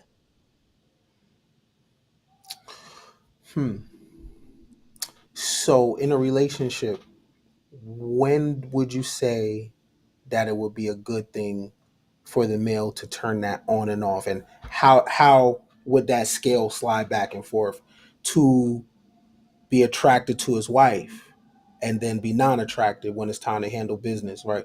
A lot of be able to let that pendulum swing back and forth. You can't do it. So how The woman has to, the woman, here's the thing. This is why men blame women for everything. Because they are telling you that they will gladly tell you that they have no cap on their behavior. The male does not want to control himself. He wants to put all of that responsibility on women. Well, you didn't make him wear a condom. Well, you should have made him wear a condom. Even when it comes to something as simple as wearing a condom, he puts the responsibility on the woman to tell her she should have made him wear one. So women have to take the reins. Since males are going to blame her for everything, she has to take complete control over herself and him. She got to put the dog collar on him. And so if I'm being true, I'm being honest. She got to put the dog collar on him. And she got to make him turn tricks. When I say every single piece of game that a man got, he took from the nature of a woman, this is the divine position that a woman's supposed to be in, walking the damn dog and making him stand up.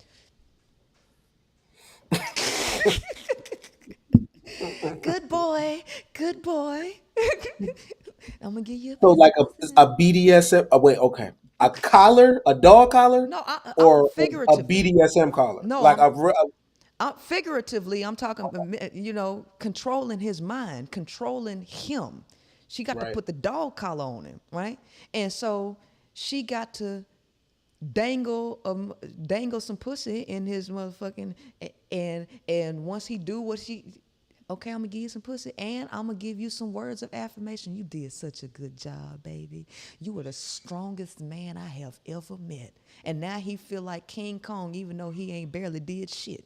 That's the game you got to play with him. The average male, you got to play that game with him. Is that a dangerous game to play though? At the No. same time, No, no. no, not when you know how to play the game, right? See, that's why women have to become self actualized. They have to tap in and they have to learn to love themselves. Love themselves and play with men. And that's the reason why I say that, because one, men are incapable of love. Not only are they incapable of love, because love is on the level of transcendence, right? Love is above self-actualization. So these dudes can't even become self-actualized, let alone reach love, right?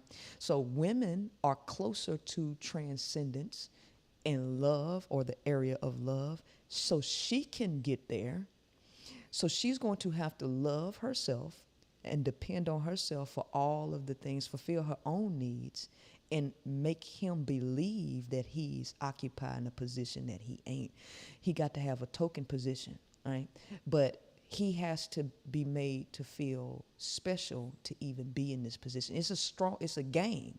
And when women put themselves in the right place, she will be able to effectively play this game with the right male.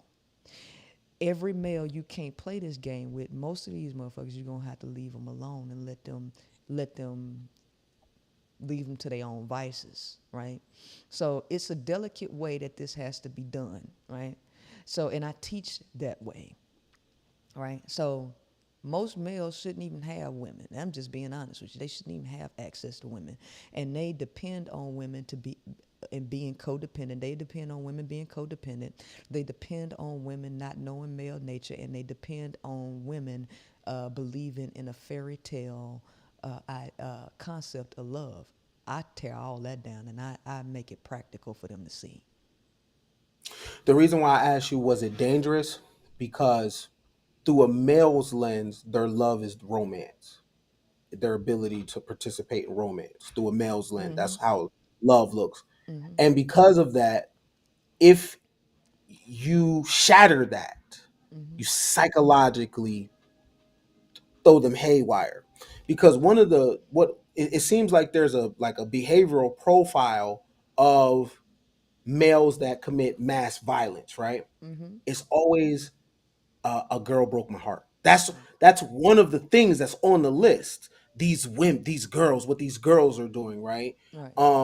There's an emotional fragility, you Mm-hmm. know what I'm saying, of the male. So what I'm saying is that dangerous? But you talked about it, that there it has to be a specific woman to be able to really play with a male like that. Because if they're not totally skilled, they definitely put themselves in a dangerous position, because the way the male processes love is through romance. Mm-hmm. Once that's shattered, Mm-hmm. that's when Well, this, see, you know, you're messing you're misconstruing what I'm saying with play. You played a power game with them, right? Because men play power games, right? And in order for a woman to get the best out of a relationship, she is the one that's gonna have to level the playing field, okay? Because if you give the male the power, he's not going to level the playing field. He's going to drag the relationship down into the ground. He's going to run it to the ground. So to play the game, what I'm talking about is the woman to have the psychological understanding of the male nature to be able to level the playing field in her relationship. She will, with when she understands love, she won't even be dealing with no dude who is that psychologically messed up where a relationship is going to make him go commit a mass murder. She'll be able to see through that. She won't be Mhm. dealing with somebody that deficient, right? Those deficient males don't need to get nobody. They don't need no pussy. And she not going to have no sympathy and get with him, because I don't teach women to be good, and I don't teach women to look for good men.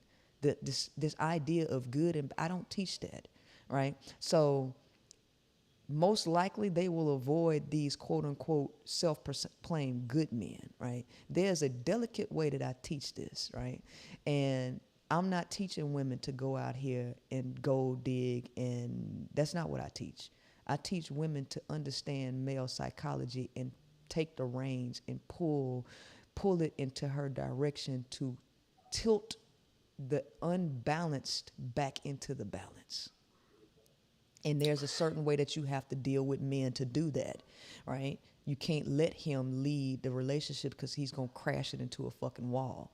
You got to lead it, and you got to give him the illusion that he's leading, right? But she can't do that if she's not a whole person. If she's looking for him to give her things that he's incapable of giving her, she's always going to have a piss poor relationship with a man. You just touched on something real quick. So a good man, right? Mm-hmm. Because that's what it's, find you a good man, a good man. A good man is not necessarily a transcendent man. What do you mean? So, when we say good, we use good in terms of transcendence. So like, No, not necessarily, because good is practically subjective. Because no, no, people, no, no. I'm talking about how it's used, especially in the red pill spaces, right? mm-hmm, Good. I'm a good man, a good man, the good man, right? There's good man and there's Pookies and Ray Rays, right? mm-hmm. In the spaces, what I'm asking you is, there is a difference. Do you agree between a transcended man and a good man? Being a good man does not necessarily mean that you're transcended. That's what I'm saying. Well, I don't. What is the? Because I'm still lost because I'm still thinking of good in the way that I'm processing the word good because a trans like there's duality to everything, right? So you can be a transcendent person, but you work on the dark side of transcendence, right? Right, for sure. Yeah, Right? for sure. Yeah. So so with this good thing is you could be a good person and not be transcendent. You can Right. be you could be a bad person and be transcendent, right? Transcended. Right? Right. Right. Just like Yeah, the got hero and the villain, right? it. Yeah, You right. know what I mean? So um but the reality is I don't teach women to look for good men, right? I Good man. teach Got them to deal with men, a person who has integrated their light and their shadows together, right? Because we are all dual natured people, it. Right. right? And deal with somebody who is in alignment with you because once you become a whole person, the only thing that you're looking for is compatibility at this point. You ain't looking for nobody to pay your bills. You ain't looking for nobody to feed your insecurities or nothing. Are you compatible and are y'all going down the same goddamn life path? I Right. mean that's really what it Right. that's really what Right. it ends up being, right? No, The no. reality is people can't deal with freedom. They don't like the concept of freedom. The majority of people want to be controlled, you know. Facts. Facts. Um. Yeah. Okay. Yeah. So the concept of love of when you say the men are not capable of love. Um. What is the main pushback you usually get from that? I don't get any from women after they sit there because from women they might push back with just me just saying that if they didn't know anything and they wasn't listening. If you just hear me say men are not capable of love, guess what's going to happen? You're going to process what I'm saying through the filters of your own understanding. And many people have a messed up idea and philosophy of love. So when women actually sit there and listen to me, and when they watch me break this whole concept down, and I show it to them, they all come out on the other end and be like, oh, wow, I will never look at love the way I used to. And they see, oh, shit, men aren't capable of love. So, yeah, I'm going to get pushback based on people's skewed understanding of it. And 99% of the people in the world have a skewed understanding of love. I can guarantee that nobody can tell me what it is. I know they can't. And when I ask the questions, because I send my people through a series of questions, and when I start asking them the questions, they look at themselves and like, I can't believe, as they start to answer, when they answer, I don't even say nothing. They start to see where all of the holes and all of the faulty beliefs that they had, they start to see it themselves before we even get through to the anywhere near the end. As I start asking them these questions, they start to break down and realize, oh shit, I really don't know what love is. Before I even start telling them what it is, they start to break down and realize they don't know what it is. So, go ahead. Can men love their country? It's possible, but very unlikely. And the reason why I say it's unlikely that they will love it because they all have some form of hatred for some of the politics that happens in their country. So there's oppressed groups of people everywhere. And so it's unlikely. But a man can love an inanimate object. He can love a car. He can love a hobby. He can love an animal, pit bull. But you know what he can't love? He can't love a woman. He cannot love a woman. There are too many things that prevent him from loving a woman: his envy, his jealousy, his competition. Everything about a woman puts a male in the state of preventing him from reaching the level of love, because you have to put your ego aside. You have to put your ego aside and make it about that person. How is a man going, how can the average male love something that he's angry at, mad at, because he can't control her, because he can't have access to her? He looks at her and is like, well, you got all these options for sex and I'm lonely, right? How can you love what you envy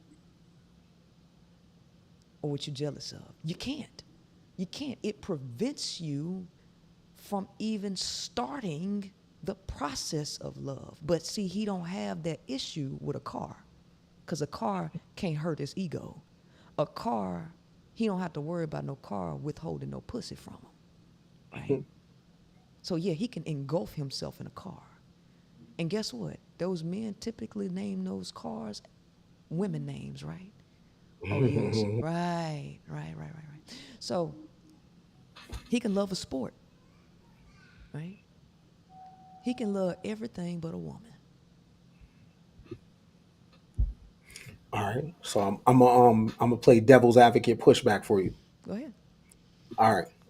So this is my devil's advocate pushback. All right. I moved you to the suburbs.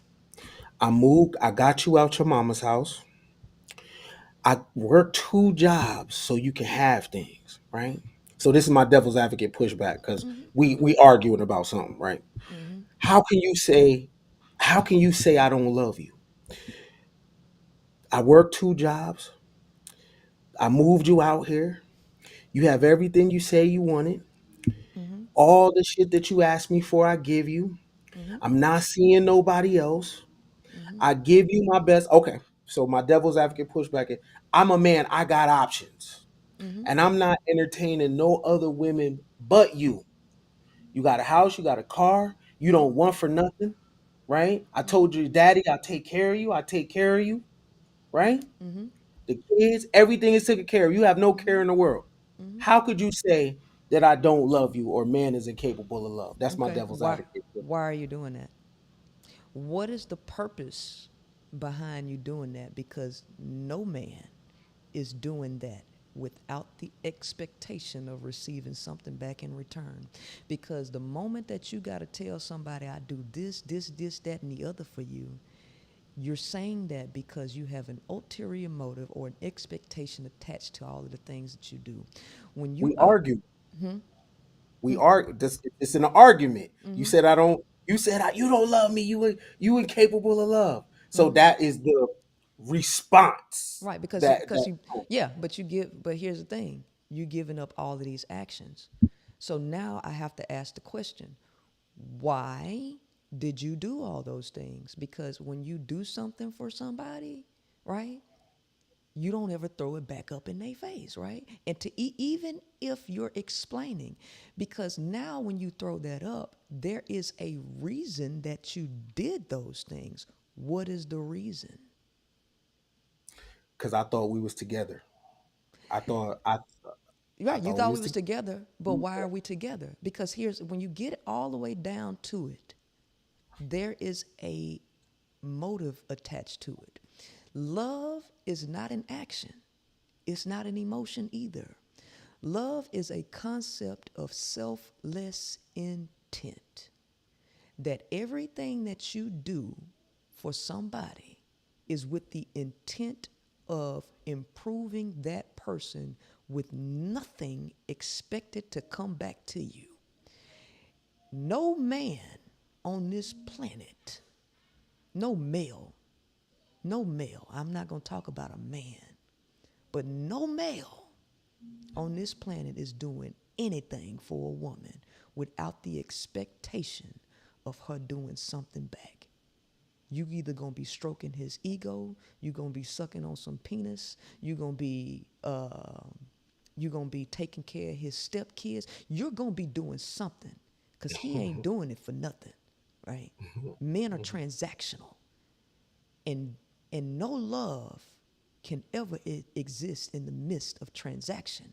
And so this is why I say women need to love themselves, because love is a selfless thing, something that men cannot do. So when you are looking for him to love you, you are always going to be in a state of depression, a state of turmoil, a state of going back and forth, trying to get something out of him that he is not capable of giving you. So you got to give it to yourself. And then you got to play the game with him. And once you play the game with him, because at this point, you don't need nothing from him. You just give him the illusion that you need him for something so he can act right. But if you really truly need him for something, you are going to be in the dumps, because he is incapable of actually giving you any type of love or any type of value.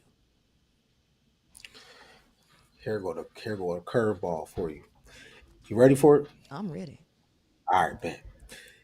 Is the Christian concept of Jesus dying on the cross, the story Yes. for the sins of mankind, is that love?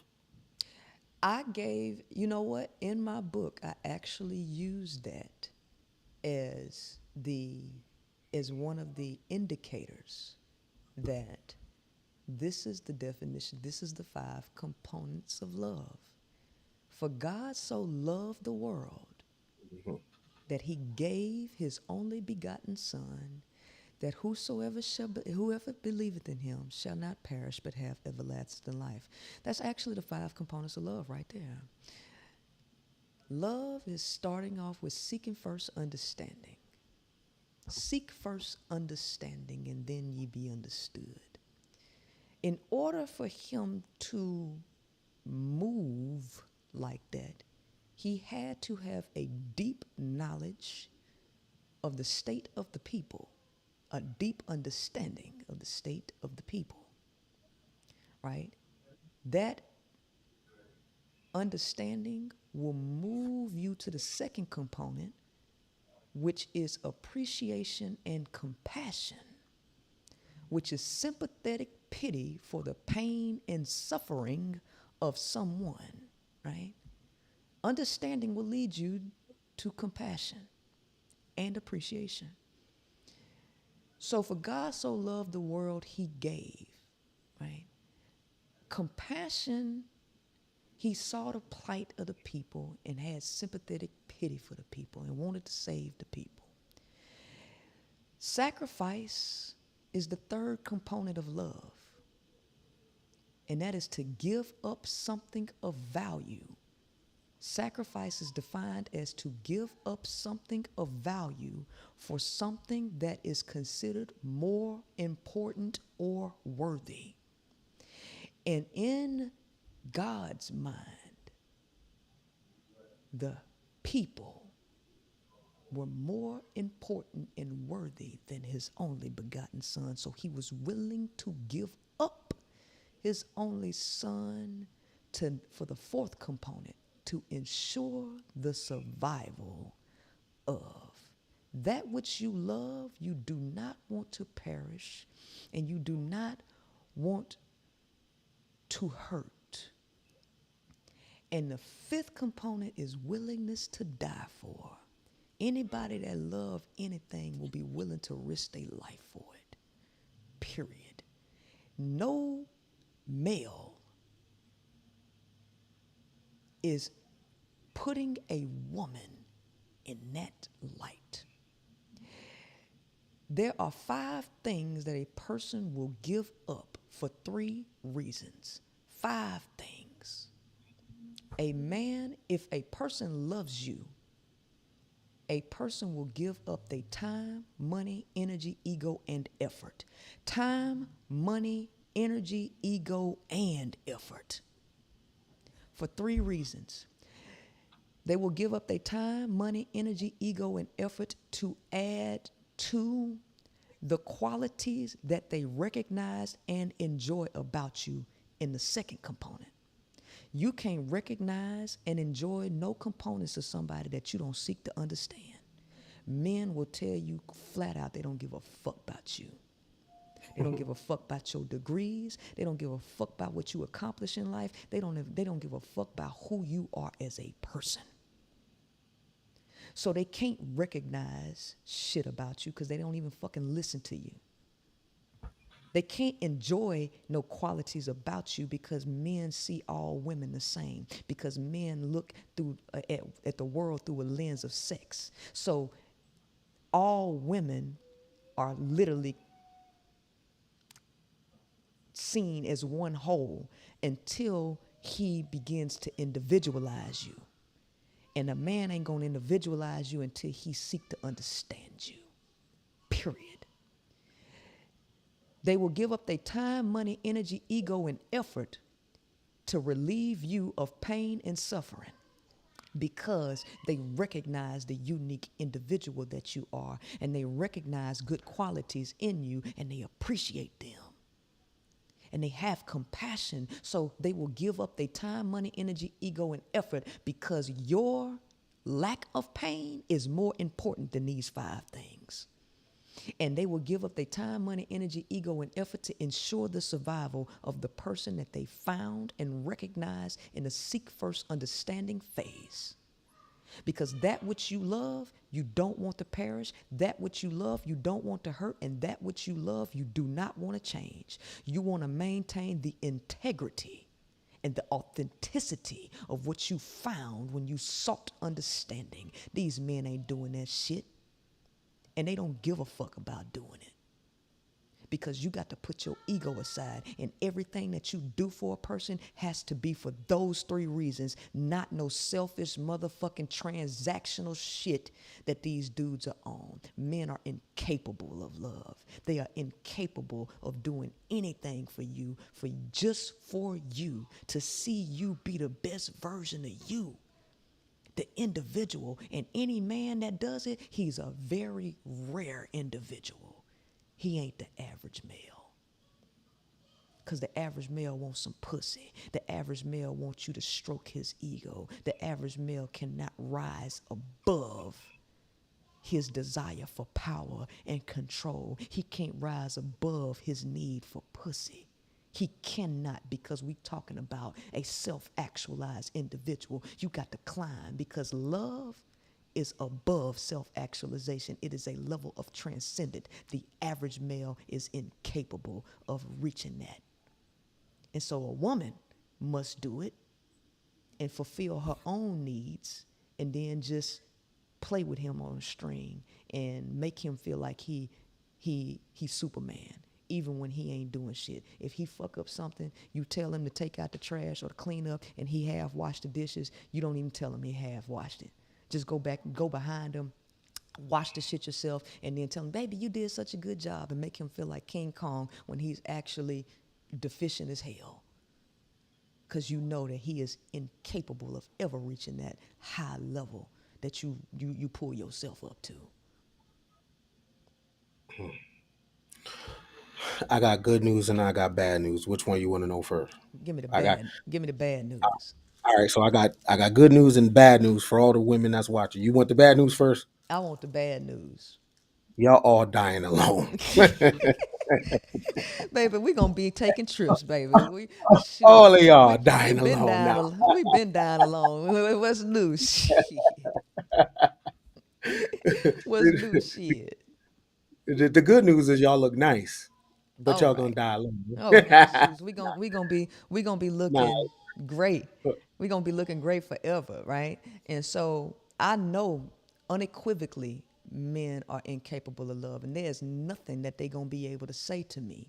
And every single dude will swear up and down, right, that he's exceptional, right? Every dude that come in my inbox is exceptional, right?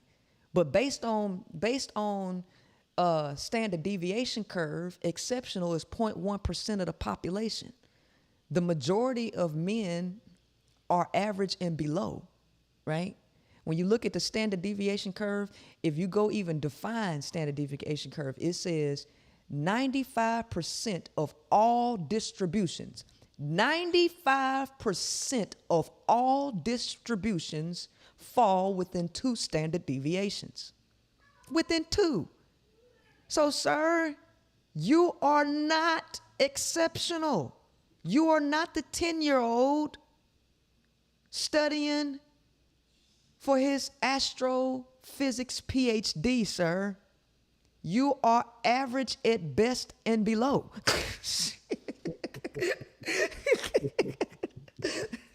It's not the average at best. You're right. Average at best and below. Because I got a dude in the comment section and he swear that he's exceptional, right? He been disagreeing with 99% of everything that me and you've been talking about, but he's exceptional, right? Can he call in? Yeah, I'm gonna get him to call in. I'm gonna do a show with him. I'll be doing a Mm. show with him. I think the first weekend, the first Saturday in September. Yeah, What does he disagree with specifically? pretty much everything. Like it ain't nothing because the comment section is just rolling, rolling, rolling, and he been disagreeing the whole time.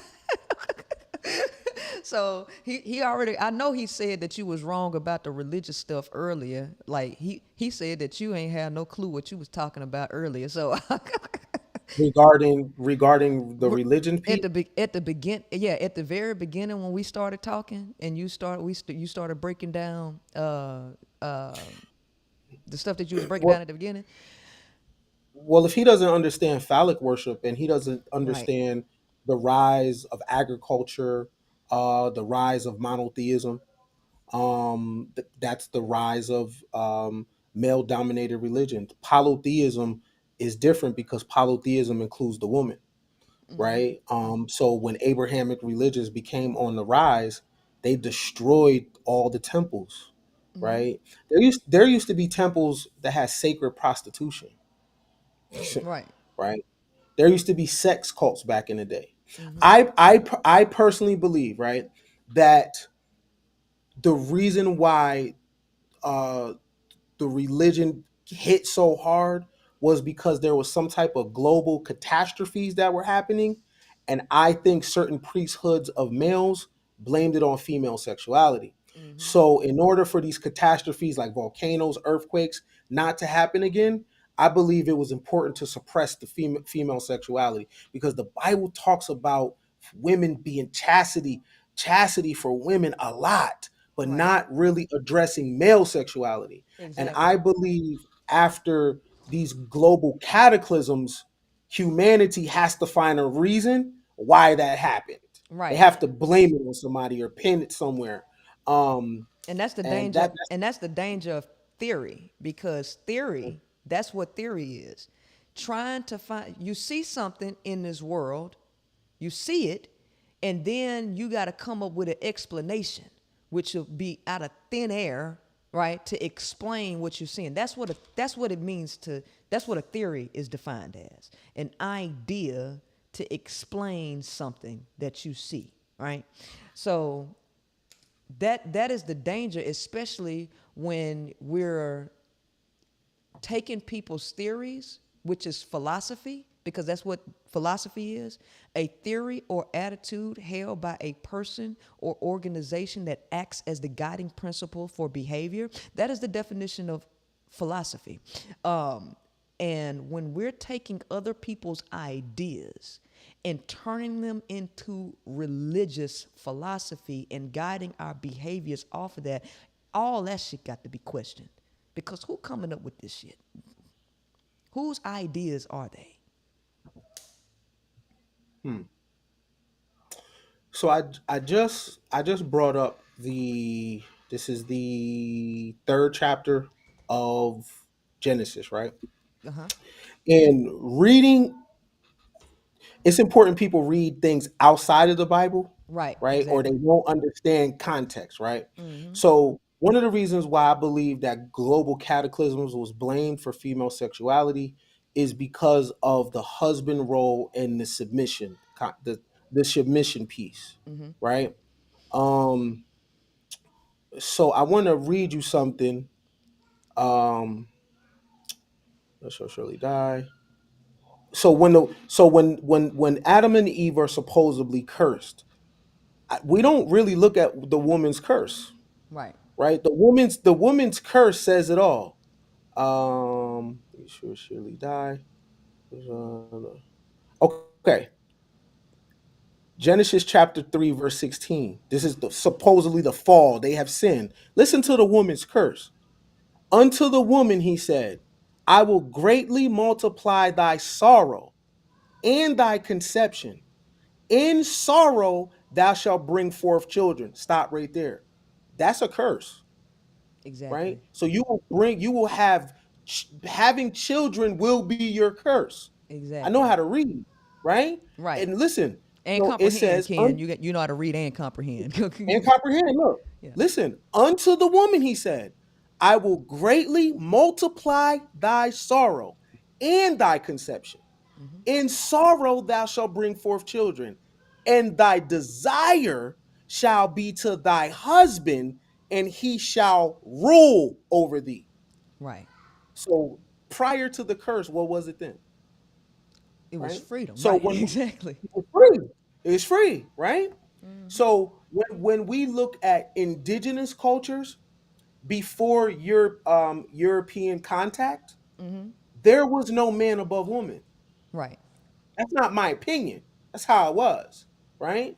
When the Jesuits came to the Western Hemisphere, they were puzzled and baffled that there was a balance between the man and woman, Mm-hmm. right? They didn't even have concepts of divorce. When people were done with each other, you just left a tent, Right. right? The concept of it takes a village to raise a child comes from men mating with all the women in the tribe and men sharing the women and no one knowing who the child is. Exactly. So when she gives birth, the child belonged to the To everybody, community, exactly, because to that, you know that everybody. that's exactly how it works in polyandrous communities, right? Everybody is the daddy because she is dealing with the brother. So whoever get her pregnant, it don't matter because it's Mattered. It's everybody's all of our baby. child. It's all of Exactly. our child. They didn't have, but again, they didn't have private property. So Mm-hmm. they didn't look at individuals like that's my man. Exactly. That's my woman. They didn't even own the land. So Right. when the Jesuits came, when the conquistadors came, the indigenous people thought it was weird. Like you can't own land, you can't own the dirt. Now, when I just read to you that husband piece, that's a Mesopotamian ideology. Mm-hmm. I ain't Mesopotamian, right? It's interesting in the West. We white supremacy, white supremacy, white supremacy, but we hold on to all the shit though, Right. right? We hold on to all the other shit. Right. It said that the husband shall rule over thee. Now, peep this, Priscilla. Imagine a Spanish a Spanish lowlife gets married to a princess in indigenous culture with a lot of power.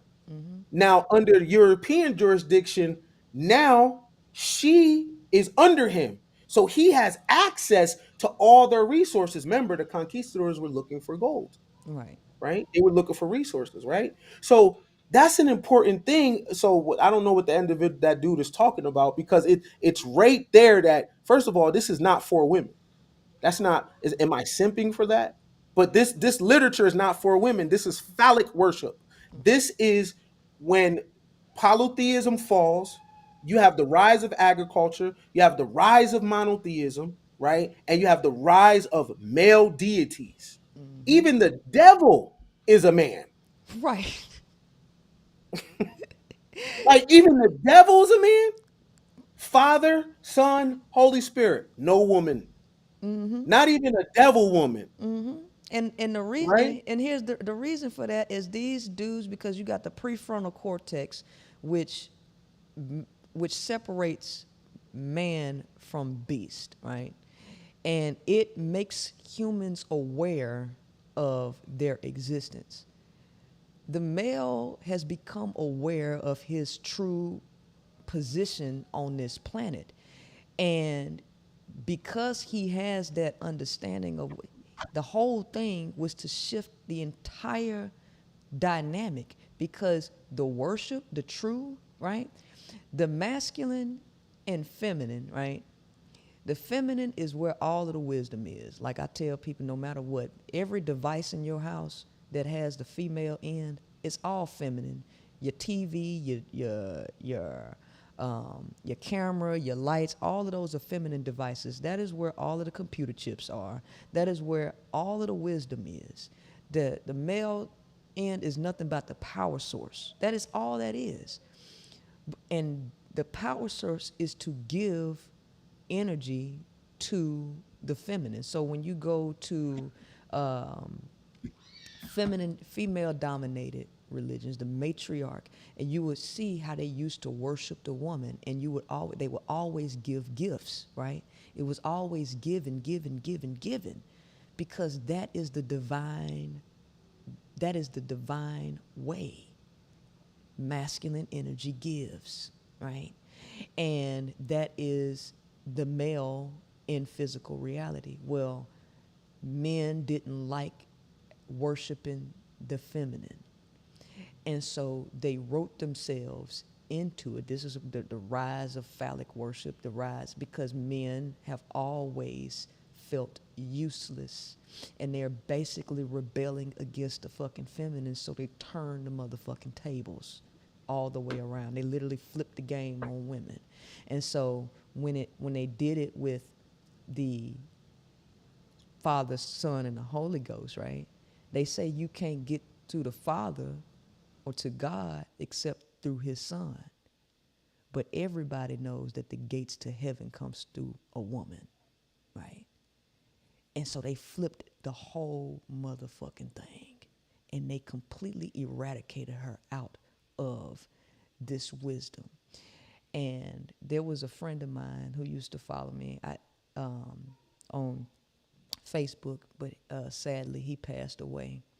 And he was into 13 sign astrology. And in 13 sign astrology, he used to always tell me, because he was an advocate for women, and he used to always tell me that tropical astrology was taken from was created by men. They took it from women, and they erased women out of the true astrology that was linked directly to astronomy. And Ophiuchus was one of the women that they took out of astrology. Men have literally ravaged every fucking thing that women have created and took it and rebranded it and put their name on everything. Everything. Merlin Stones when God was a woman. The reason why this is important for from a male POV is balance, right? You don't want to tip on either side, Right. right? And the problem is we've been tipped for 2,000 years on one side. And it's not good for the planet. It's not good for humanity as a whole, right? Right. When Merlin Stone's book, When God Was a Woman, see, it deals with anthropology, right? The interesting thing is when they keep digging, whether it's Australopithecus, whether it's Artie or Lucy, it keeps being female. Correct. So that dismisses the Adam logic. First of all, the oldest bones in the world they keep finding that are humanoid are always female, right? When we look at the cave painting, when we look at the fertility carvings, right? These 30,000 years old, 40,000 years old, right? Naked women, sagging titties because she just had birth. 40,000 years old. This shit is old, right? That's important for it to come back in the fold for all of our mental health, right? Because it's a weird thing on the psyche of children. The first thing a child does, right, when it's born is go straight to the mother's nipple. It's already pre-coded. The Right. child doesn't have to believe. the child doesn't have to be taught that. Right. Yet when the child get 5, 6, 7 years old, now you tell it to believe in a male deity. But the Exactly. first thing that fed it was the mother without belief, though. Right. Exactly. Then you want it to believe that there's a male spirit lording over this shit. And if you don't adhere to these commandments and bylaws, you're going to get cursed. But when the baby was born, no one told it. It was already pre-coded to go straight to the nipple. That was the first God. So now we're teaching the children to go against the logic. You know what I'm saying? So, and we're all out of alignment. The Yeah. women don't know who they are. Exactly. Men don't know who they are. So, and it's throwing us off. We're butchering masculinity and femininity. People think you wear femininity. People Exactly. think you wear masculinity. You don't Exactly. wear femininity. Right. You don't wear masculinity. We're dealing with metaphysics. Facts. You know what I'm Facts. saying? We're dealing with things that are very occult based. And honestly, you had to be in a mystery school to even know about femininity and masculinity in ancient times. That wasn't knowledge privy to people at the bottom of society, Facts. right? Facts. So, and now we're just throwing these words around and nobody knows What they what's what, talking? They don't have a clue what they talking about. right? Right. So I'm with you on the transcendence thing to get past our ego, to get past our name that mama gave us, to get past culture, you know what I'm saying? To go deeper, look at nature as a point of reference. What does nature say? Right? And it's interesting, right? I hear a lot of male speakers. They only reference like lions, gorillas. They don't reference hyenas. They don't Right. reference Never. insects. Like their humanity, the animal kingdom is large. They only reference things where you can have multiple females. That's it. A gorilla, right? Look at the lion. Look who it sleeps with, right? They Right. don't mention hyenas. They don't mention black widow spiders. How black widows pretty much decimate the male after it gets it pregnant. They Right. don't mention any sea life, Right. right? They don't They don't mention mention ants. They don't mention because nothing. nothing. Just Nothing. It's just gorillas yeah. and lions, right? Right? They don't mention like seahorses that pair for life. They only use one story to just because you want to sleep with women. That's it. And That's why I keep look at the telling you. lion, look at the gorilla. They see the world through a Come on, lens man. of sex. That's all they Come talk on. about. Look at the lion, look at the gorilla. There are species that do pair for life. Right. You know what I'm saying? So it's weird, but it's throwing us off. And then, we were taught to study to show thyself approved. I hear a lot of data statistics. I hear a lot of talking. I don't see no authors though. Like people don't bring their library with them. Bring Right. your library with you, Exactly. right? Bring etymology with you. Exactly. You know what I'm saying? Can I see a picture of you at a museum? Right. You know what I'm saying? Can I see a picture of you at nature? Because nature will tell us a lot of things. It will tell us Ex- about ourselves because nature was first. How do we know? I have ears because there must have been sound. Right. For me to have eyes, there has to be something for me to see. For Right. me to have a nose, I had to have something to smell. For Right. me to taste, there had to be something for me to taste. And for me to touch, there had to be something for me to touch. So that means nature came first. And what is Nature is nature? Mother Nature, right? mm, Mother Nature. And everything that's mother, the motherboard in the computer, Mother Nature, apple cider vinegar with the mother, it is all feminine. And the reality is the masculine is actually rebelling against God. mm, And so the male is the fallen motherfucking angel, right? And worship, worship. Super chat from JD. I thoroughly enjoy these streams. Peace and blessings to everyone. Blessings, Princella. See you soon. Thank you, JD. I think you sent two super chats. Thank you. If y'all getting something out of this, make sure you hit up the super chat. Hit the super chat, send something to the Cash App, and make sure that you get my book, The 5 Components of Love. And let me show you what love is. Let me show you, right? tune in. I'm gonna turn what I do on TikTok into a workshop that I'll be doing on Sundays. We're gonna take this all away. We're gonna take this all away because this is divine wisdom that is necessary to come out because the tables have got to turn because if we don't get back into our divine selves, ladies, they gonna run this planet into the ground, right? They're gonna your houses are gonna be continue to be destroyed. You're gonna continue battling and fighting against women that you ain't got no business competing against. Let us go ahead and fix this, right? And now it's time, right? What you got, I Ken? got this gonna touch a nerve, but I say give birth other than children. There's a lot of other things to give birth to, Absolutely. and I think like we think that's the purpose. Birth, birth, birth, birth, have children. And I would say one of the ways to offset this thing, there has to be a large body of women that give birth to other things besides children, right? Absolutely. As long as we keep reproducing the mindset, right? It's never going to change. That has to change about Elite this.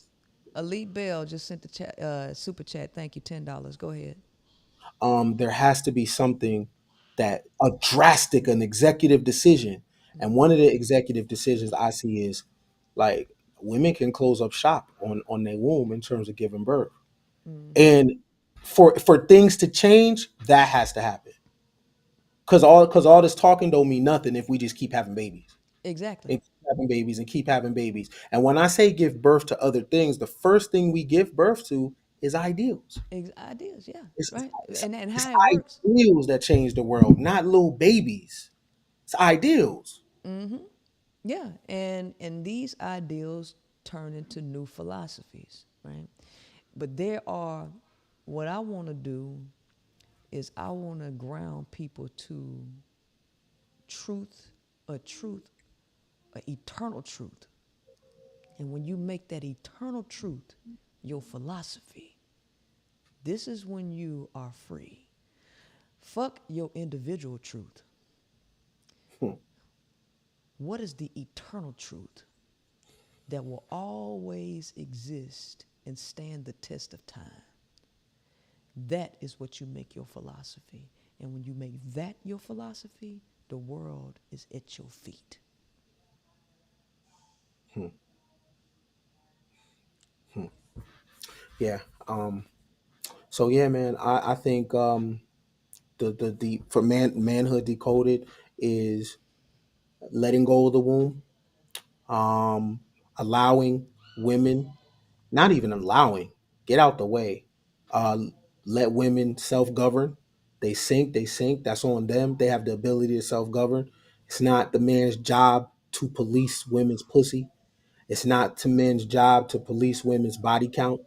It's not the man's for none of that, right? It's a time for men. Oh no, because when I be on TikTok, I get to play music. But since we on YouTube, I can't play no music, but I can sing a line or two. It's like I can't tell you, it's your thing, girl. Do what you wanna do. I can't tell you who to sock it to. It's your thing. Now go ahead and finish what you say. Yeah, so it's not my job. It's not my job to be running around trying to hold women accountable. It's not that is not why would I use the advantage that I have of being in the future, of making that my mission, of waking up, opening up a podcast, talking about these mothers, talking about these women, talk like that's not my job. It's my job right now to reimagine what does man look like in a digital era, in a time of automation, in a time of great change. People are trying to colonize Mars. People are coming up with different ways to use energy. By 2030, 2032, every car will be electric. We won't even be running on gas anymore. The future wars is going to be over clean water. what does my manhood look like in a world of blockchain? Right. That I have to reimagine that. And in me reimagine that, I can't be in women's business. Right. Little stupid shit too about makeup and hair. Like, we really having low level conversations like hair and fucking nails? But they want to be seen as leaders. That's the thing. These guys want to be seen as leaders, and you're talking about things that have no relevance to any life form here. Nothing. Hmm, You know? hmm, And so it's women have to take the reins. The reality is women have to be the leaders and move this thing forward. And you are not to stop doing what you're doing because a man don't approve of you. You ain't to stop. If he hate it, then he just gonna hate it, because Ken, the reality is this: masculine energy, or the masculine counterpart, is willpower, determination. It is a power source. I just showed you the cables, the charges. It's a power source, and it connects to the feminine to bring life. When they both manifest, life is created. So what is happening is women they are already close to the source by being female, but they are tapping into their ideas and their creativity, and they are generating the willpower and determination, and they are manifesting their own fucking dreams, goals, and desires. Men have shut that down, and they struggling to be half of a person because they even low in willpower and determination. So men are struggling to be half of a person while women are becoming whole versions of themselves and manifesting stuff in this life form, in this lifetime. When she eradicates her codependent nature, she'll be a force to be reckoned with, and men are not going to be able to deal with that. my my only this is just advice coming from a bro. As women step more into self-governing, men had free reign sexually, and men threw their life away. So my suggestion for women, you could take it or leave it, is as you come into more of your ownership, learn what not to do from the male, right? Be very, very calculating in your sexual area. Because for the last 1,500 years, we've been able to do whatever. We've been able to plant our seed, whatever, wherever, lay down wherever, irresponsibly.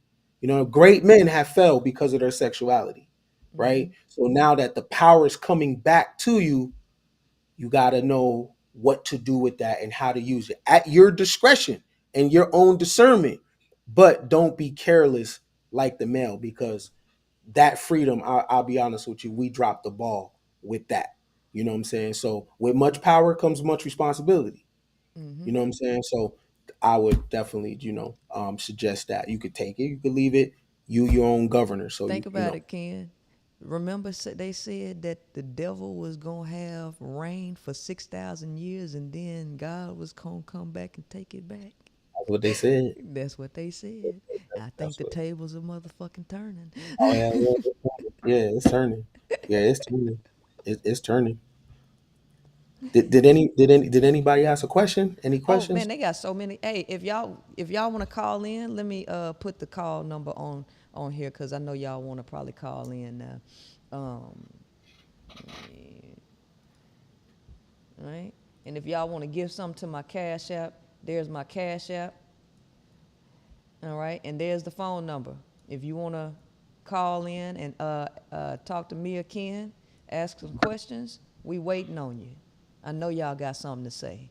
And if you ain't hit that like button, go ahead and hit that like button. All right. All right. The lines are open. Call in. I know you got something to say. Who's going to be that brave one? Jesus said heaven is within, but most people keep trying to control outer things to find it. excellent build.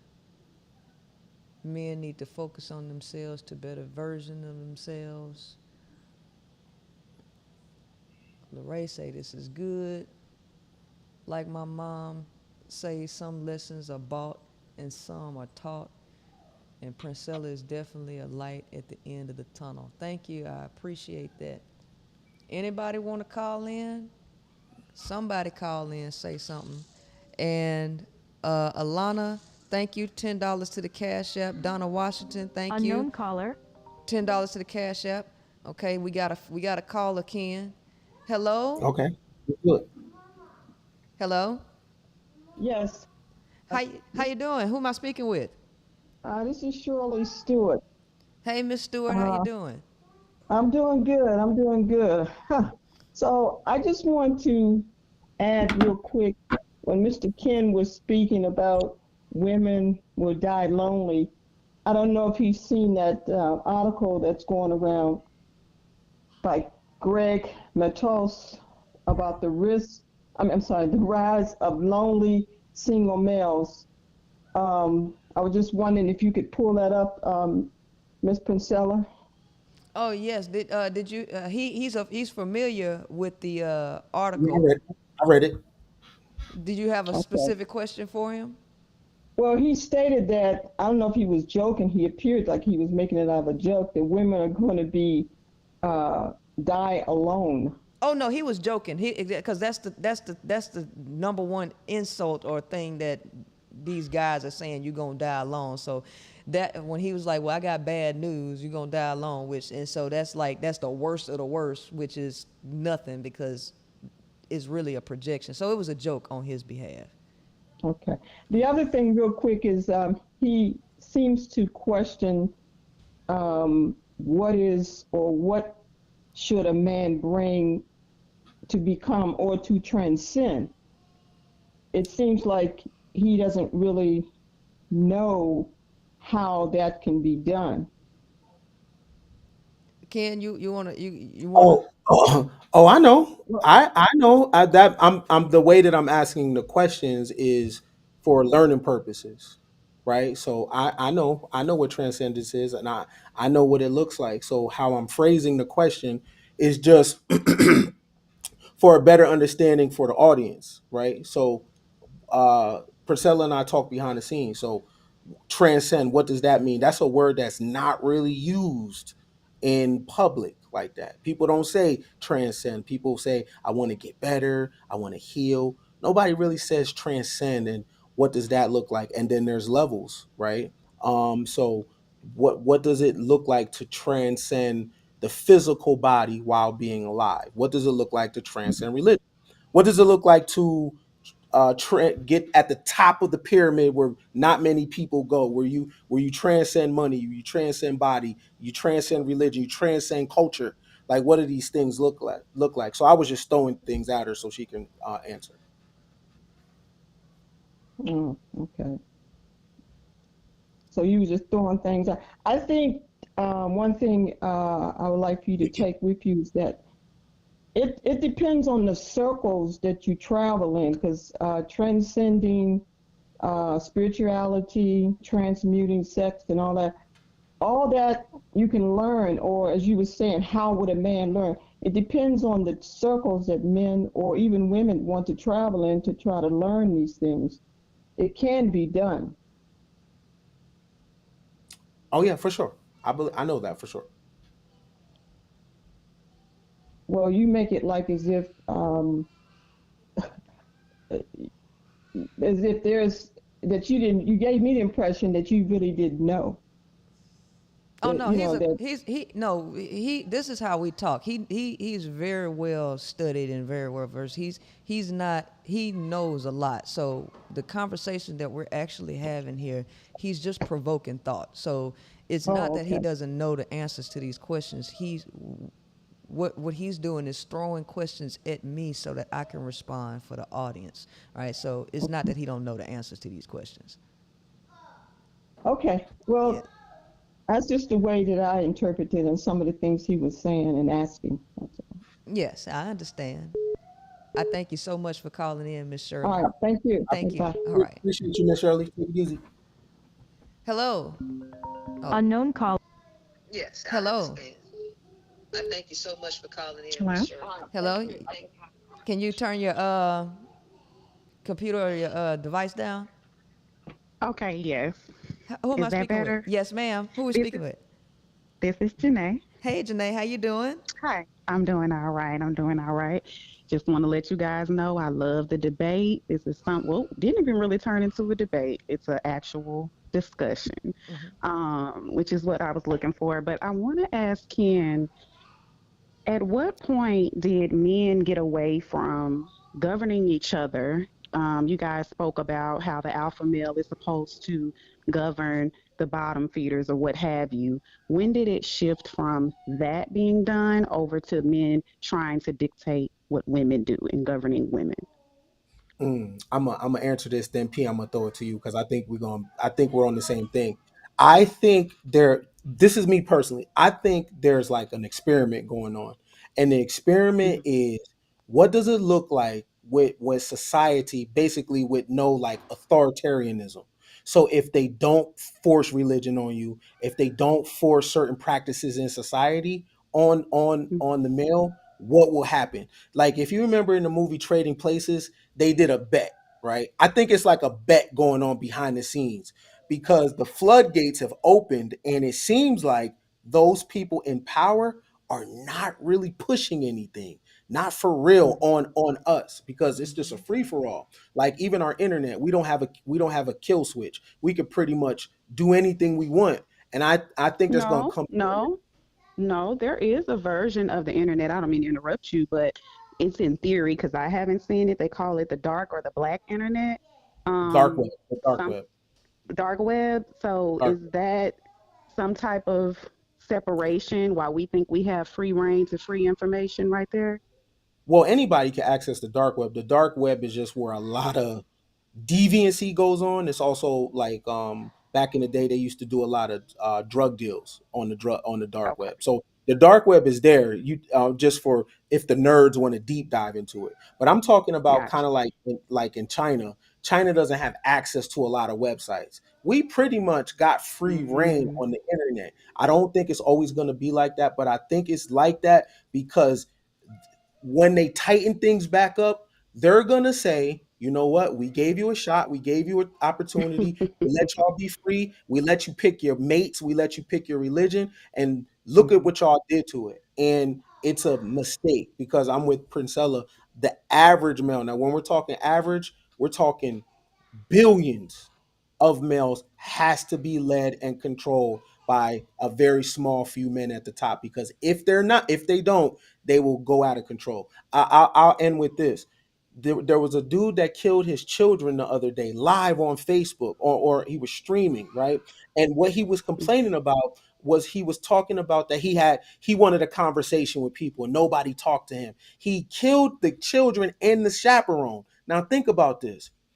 For you to be that depressed, you have to have time on your hands. Mm-hmm. You mhm, you have to be able to sit there and be like, you know what? I'm unhappy. Ancient people, because they didn't civilize the world, they didn't have time to be depressed. They couldn't even think about it because they had to constantly problem solve because of the environment. So true. guys now have the ability to sit up there and think, be mad at women, be mad at the hand they were dealt. I'm too short. I don't have the right look. I can't get a girl. That Mhm. time on their hands. They need to be Okay. controlled to where you can't even think about that. Okay, and really quick, because I don't want to take up too much time, but the second part of my question is why did men in society buy into that? Why was it not naturally rejected if it's a natural thing for them to be led by AKA Alpha? Why did men decide, hey, it's more fun to govern women and tell them what to do? How did they slip into that? Why is that something that they aspire to do? You, Oh, you you want me want to to take answer that question? Oh, I thought she was asking me that question. I Who was don't you? know who. Well, Well, I was, talking to him about it. So I guess what I'm saying is, why is it so simple for them to attack us instead of other men. because they don't want to compete, because it require competition requires too much self-discipline. You got to understand, you to outman the top male, you got to put in some work, right? Mm-hmm. These There we dudes go. don't want to put in no work, and so when they gave men women that they wouldn't normally have access to, right, by re- uh, in, putting the laws in there and then attaching a man to a woman, these men have become accustomed to the artificial life that has been created.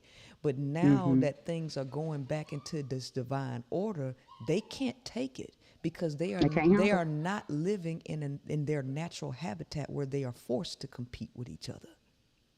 There And you now go. they are being shocked to have to go back to that. Mm-hmm. I What you totally say? agree. What you say, Ken? Man, I think it's that easy because like this is what it looks like when you don't control society. I don't think it's natural. Mm. I don't think it's natural for the male, natural, just natural by nature to do other. Mm-hmm. So of course he's gonna attack the female, right? But one of the But I reasons thought why they were the competitive naturally. I'm sorry. no. Genghis Khan is Okay. competitive, Right, right? the top male, yeah. General Patton is Napoleon is competitive, Right. and Mm. what we do is we take these outliers and we make that the general public, and that's not how it is.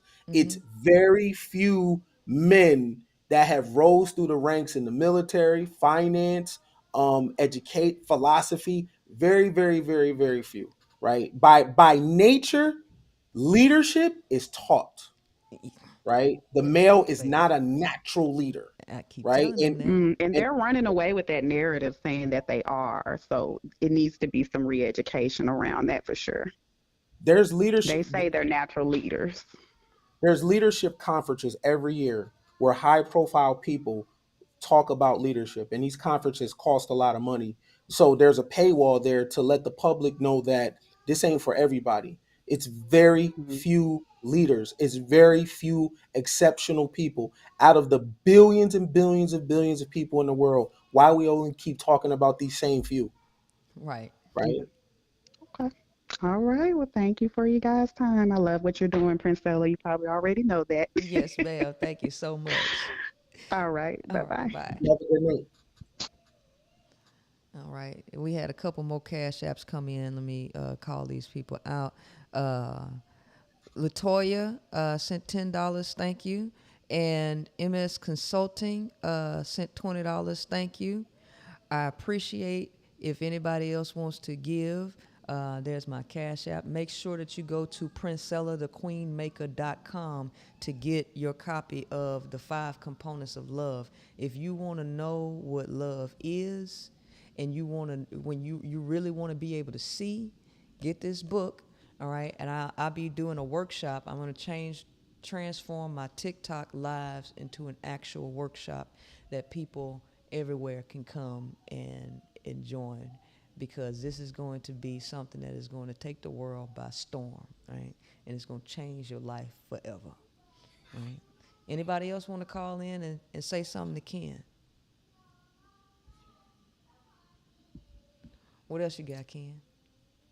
Oh no, it was just great. And us chopping it up like this, even though this our regular phone convo, for a lot of people, Princella, this is rare Right, because it's so used to the combativeness. It's so the mud slinging, I'm better than you, you know what I'm saying? right, I don't think that many people even see men and women have dialogue just right, on the regular, you know what I'm saying? right, It's always in, and even a disagreement, we're allowed to disagree. right. People are allowed to have positions, right? And I definitely don't underestimate the optics, you know what I mean, and like what it looks like, Right. right? Because you go to these internet streets, like it's so weird, but men and women can't even They talk. can't because they. I mean, shoes. If you see how my last two conversations went, and I was kind of. I ain't like how some of the people was commenting on my last. Oh, Princella, you ain't letting him speak. You ain't letting him speak. It's like, are y'all listening to this conversation? Because see, now you can see the difference between that conversation and this one. There, there is a level of understanding that has to come from two people in order to have an actual conversation. When you come with the intent of dominating another person and trying to assert your will on another person, you cannot help but it to turn into a piss match, right? Because now you got to put somebody in submission. That's just the way it is. But this, I told y'all before going in, this is not going to be like those other conversations. I already told them that this is going to be an actual dialogue, an actual discussion. We're going to get somewhere in this conversation because we always get somewhere, ain't that right, Ken? We always get somewhere, and you know what it is? I I I, I don't. When I come into a conversation, I believe I can learn from a woman, right? So when I, even in the conversation like this, when I'm shooting things, I'm learning. I'm always in student mode. And this is what we was talking about earlier. The average male does not believe that the female's is intellect. Mm-hmm. We're we're conditioned and trained to think that, oh, you're emotional, right? And you know what's funny about the emotional thing? We never say what the emotion is. We Exactly. just say emotional. Right. Like emotional, there's an umbrella. There's like 50 different emotions. Right. Exciting is an emotion. Mm-hmm. Excited to trust someone, I found out today, is emotion. Right. For Mm-hmm. me to trust you, that's an emotion. Right. Grief is an emotion. Mm-hmm. Being happy is an emotion, right? Mm-hmm. So when we say the woman is emotional, we don't be specific about that. Right. No, but man is emotional too, Mm-hmm. right? I think that is important for women to hear someone like yourself talk, because it's important for those girl chats to turn into more philosophy. Mm-hmm. Those girl chats, in my opinion, should start talking about the nature of the universe, Mm-hmm. right?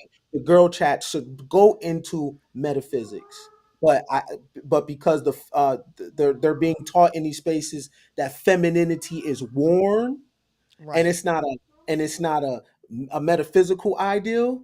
I think that's the issue. That's a problem. But you're definitely on the right track, though. You're definitely on the right track because they need to see this. They need to hear it. They need to know it's possible.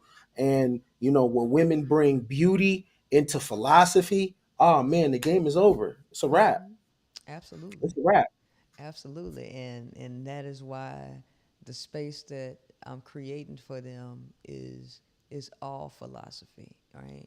And my thing is this: the queen is the most powerful piece on the chessboard because she's the most free piece on the chessboard. So I free women in 6 areas. The 6 pillars of empowerment to freedom of women is mental freedom, emotional freedom, spiritual freedom, physical freedom, financial freedom, and sexual freedom. And when a woman is free in all 6 of these areas, she becomes a force to be reckoned with. But all of the freedom begins with the mind. And what I tell women is that people say to change your mind, but change it to what? You have to change your philosophy. The Mm, philosophies are your guiding principles for your behavior. And you live by a few philosophies that are detrimental to your existence, and we need to change them. And that is what the space is about, changing the mind, because when you change the mind, you automatically begin to impact the emotional state. mm, Mm-hmm. mm. Man, so P, man, if there's gonna be no callers, you know what I'm saying, I'll step off, man, so you can, what I'm saying, chop it up with the ladies, Oh you know no, what I'm I'm finna get saying. off of here too. We finna, Okay, yeah. okay, all right. Well, I definitely appreciate y'all for having me, and I was only here to be a mirror of to what they're calling you, Pastor P. Yeah. That's funny. I'm I'm only here to be a mirror to man, you know what I'm saying? And and it's dope to be in a congregation and to be in an audience of abstract thought. You know what I'm saying? Saying a man is not capable of love is very, very, very controversial. And to be able to back it up and for y'all to be in the vehicle while this is happening, because they have talking points. And if you're going to go back and forth, now you have spaces where you can Unknown pin them caller. to. We got a caller Oh, coming in. okay, okay. Hello? Hello? Hi, hi. Is this the live stream? Yes, it is. Who am I speaking with? This is Trey. Hey, Trey, how are you? I'm great. How are you? Fantastic. What you got for us? Well, I was calling in because I typically listen to um, other live streamers who are opposed to your opinion, Hmm. but I like to get both sides of things. Hmm. Um, and so I recently found you when you went on the Phil Scott show, Yes, sir. and I just kind of wanted to get your opinion on things based on my perspective. Yes, sir. And so I kind of understand from one side of things where women are requiring more, which I think is valid. Hmm. I think that us as men have kind of had it easy in terms of women being, or women in the past being subjected to, okay, I have to, be with a man based on just financial security. Hmm. And now women no longer have to do that. Um, but based on my perspective as a man, I'm kind of trying to understand like the benefit from a man when a woman says, okay, I don't want to be your secretary or be your maid, so to speak, in terms of cooking and cleaning. Hmm. I'm trying to understand, like, as a man, where do we benefit from if a woman's not doing that thing? Where is the benefit for a man? Well, let me ask you this question. I want you to think about what you're saying, right? Okay. How you're saying, how can this woman be of benefit to you? In terms of benefit, how can you use the woman to make you feel good? And when you are speaking in terms of that, you're not even considering how she feels at being used as an item just to make you feel good. So if she doesn't want to cook because she's tired and she done went to work just like you, it's like, okay, I still want you to cook because this is the benefit for me. And everything, when you I'll think about women, it's never about what can I do to make a beneficial relationship that is a win-win for both of us. It's always, well, y'all ain't doing this and now we losing, and we want y'all, but we want y'all to think that y'all need us and y'all need to do this for us, but y'all won't do it, and I'm trying to figure out. But women are walking away. They are showing you with them turning their backs that this is not good for them. And you're still saying, well, what benefit are y'all to people who are walking away and turning their back? But what benefit are y'all to us? How can we use you? We want relationships, Trey. We want relationships, cohesive relationships that are equal in happiness for both sides. We don't mind doing for a person who is willing to do for us, but it's never, y'all don't want to do for us. Y'all want to use us for everything that y'all can, and then when we want something back, y'all bitch, whine, and complain about giving it. You don't want to listen. You don't want to understand. You don't care about us, but you want us to still be tools for you. Why do y'all think like that?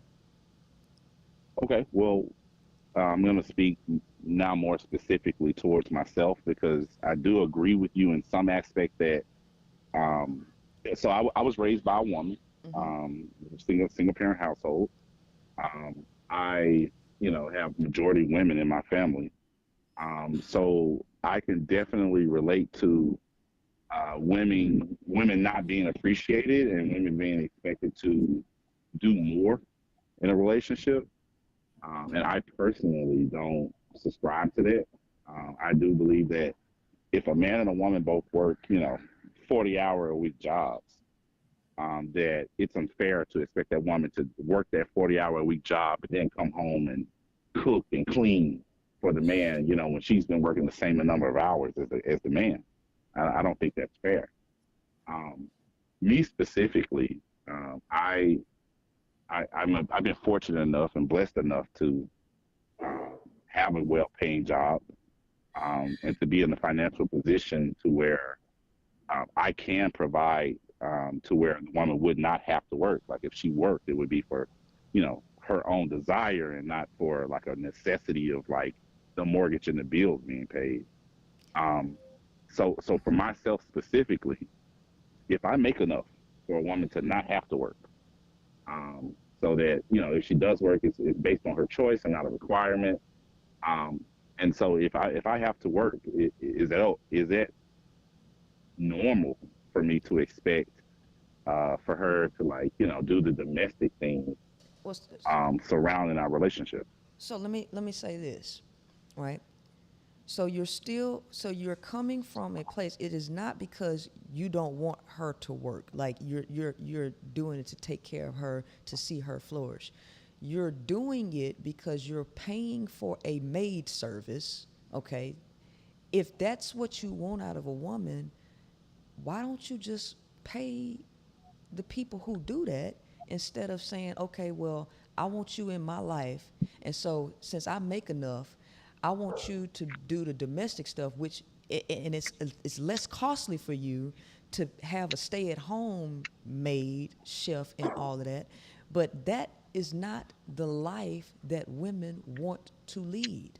So instead of trying to keep her into a slave labor position or a position that is 1920, 1820, why can't men allow women to evolve and be the versions of themselves that they are in this time? And why you just can't go and pay a housekeeper to do that? Why do you just absolutely have to have a woman that you can say, well, I pay all the bills, I need you to do all this? Why does your relationship with a woman have to be relegated or based on her doing a specific slave labor job? Why? Well, I think that her responsibilities are not solely tied to just cooking and cleaning. I think that she has the most important job of all, which is being the foundation for my legacy. I currently don't have children. Um, Ken, you heard that? Ken, did you hit? I know, me and you, Oh we both man, said, laughed at the same. man. All right, go ahead, bro. Go ahead, finish. We listening. I currently don't have children, but I want children one day. And if I'm out working, 40 hours a week, she's going to be the foundation for my legacy that continues when I die. And so I look at that as the most important role, as being the person who molds the future that I have to leave on this earth. I'm assuming from the laughter that that's like naive to think that, or No, because um, what we're Can I- laughing at is I don't think you even hear yourself of how selfish you are, and you're actually proving what I have been saying several times. You all look at women as tools to fulfill your needs. And it ain't about what she want. It ain't about nothing. It's always about what you want and how you want to use her. And forget her dreams. And you're saying, you just told her what her purpose is. Her purpose and her job is to fulfill your legacy. And women are telling you that ain't what they want to do. They don't want to be your tools. They want to be seen as human beings with their own visions. But y'all don't think outside of sex and making kids. There is so much other things, so many other things that you can add value to this life and give birth to, and y'all only focus is getting a woman to birth your kids. That's as far as y'all's imagination goes. And that's why me and Ken were sitting up here laughing. Ken, what you got to say? Man, let me first say this, beloved. Kids aren't a legacy, bro. Based on definition, that's not legacy, right? Kids are not legacy, and we think they are, but they're not. They are descendants, but kids are not legacy. Um, if you want to have children, that's fine, but it should be out of love, though. It should be out of because that's your best friend, and when y'all came together, y'all made magic happen, right? I think going into it, if this is what you want to have a family, that's great. I think you should go into it from a different POV though, right? If this is a person that you're gonna bring a child in the world with, right? From you're gonna bring something in from the unseen into the scene. Don't even think about legacy. Think about right now. Think about you and that person when y'all laying in the bed with each other. Because honestly, bro, you don't know how them kids are gonna be when you get older. You can make a plan all you want, don't mean they gonna follow it. So Right, you because you there's so many you people you that got. I'm sorry to cut you off, Ken, but it's so many people that have farms, right? And they want their kids to farm the land, but the kids don't want to farm the land. I saw that. I saw a documentary, little short documentary where these black people owned farmland, and I think they had blueberries and stuff on it, and the kids didn't want to take it over. It's so many businesses that people have that they want their kids to take over, and them kids don't want shit to do with that business. Go ahead, Ken. yeah, man. I'm just being honest with you because nature has a funny sense of humor. You might not even have a legacy. You whatever you put in play, your children might be fuck ups. That can happen to any one of us, right? The only thing you have is the now. And I'm saying that because you make money, right? So that means you're away from scarcity. In my opinion, what you should be looking for is connection. In my opinion, in my opinion is what you should be looking for is a mirror to see yourself, right? And you're able to bounce your energy off somebody and it come back to you because stay in student mode, bro.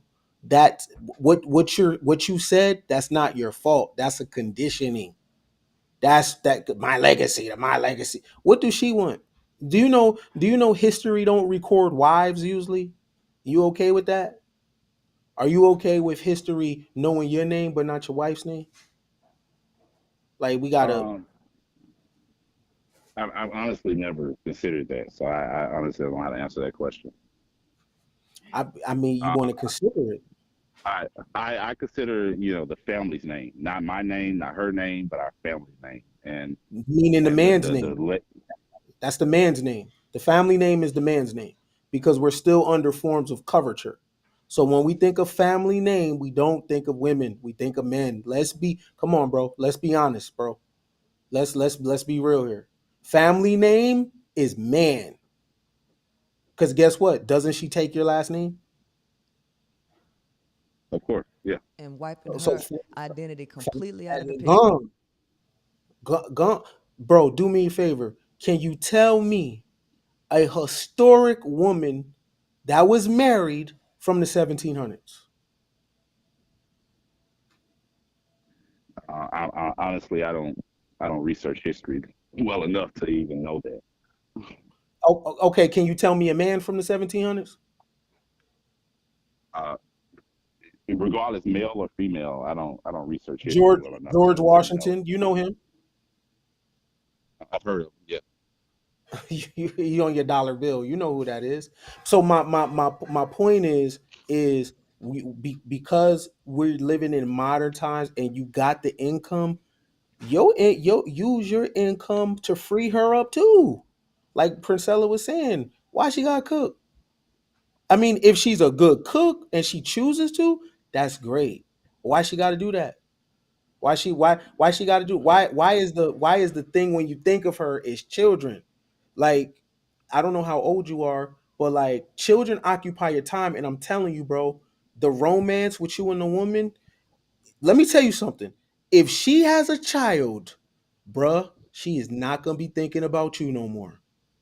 I'm gonna tell you that I right ex- now. And you know what you I gonna expect do? that. I mean, but you never felt it before, right? And let me tell you what you're gonna do. You're gonna try to recreate her and somebody else because she gonna be cool on you. Because when a woman has a baby, she start fucking with her children, bro. So think about that for a second. So don't if you get a woman right now, you making income, man, y'all should chill, bro. And y'all should enjoy life. Like babies should not be the first thing you think about. Legacy and all that. Think about the now, man, and then just enjoying yourself, man. That legacy stuff came from this pro-black stuff, and so we got a messed up program running in black folks big time. Black men are anti-society. They anti practically everything, and they really believe that birthing kids is a legacy. Birthing kids to do what? Because if we not researching history, like you just said that you're not researching the things that actually will make you a stronger person. What are we birthing kids to do? Because we anti everything, right? Well, I don't think I'm anti. More things that I'm for, I'm pro. But I am listening. I'm not calling here to just disagree with you.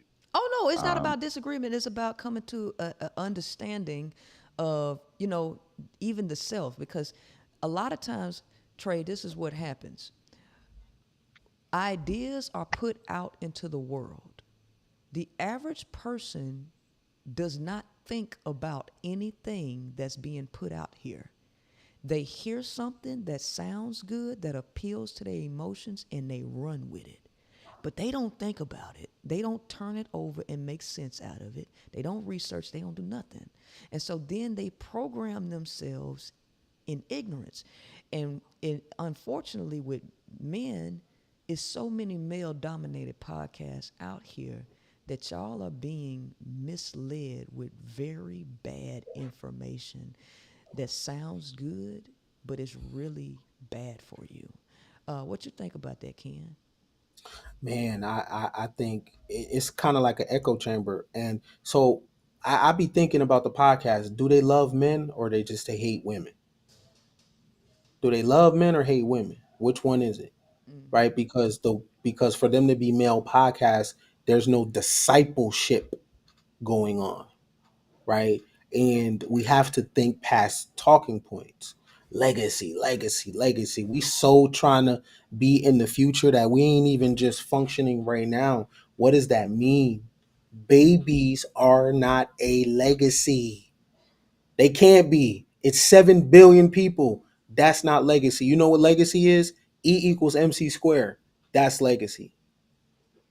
You know what legacy is? The traffic light. You know what legacy is? The car, the airplane. That's legacy. The iPhone. That's legacy. That no one know who's Nikola Tesla's children are, or if he had children. No one know Einstein's children. No one knows Isaac Newton's children. We talk about Nat Turner. Did he have children? Marcus Garvey. Where's his children? Right? We talk about the "I Have a Dream" speech. We don't talk about Martin Luther King children.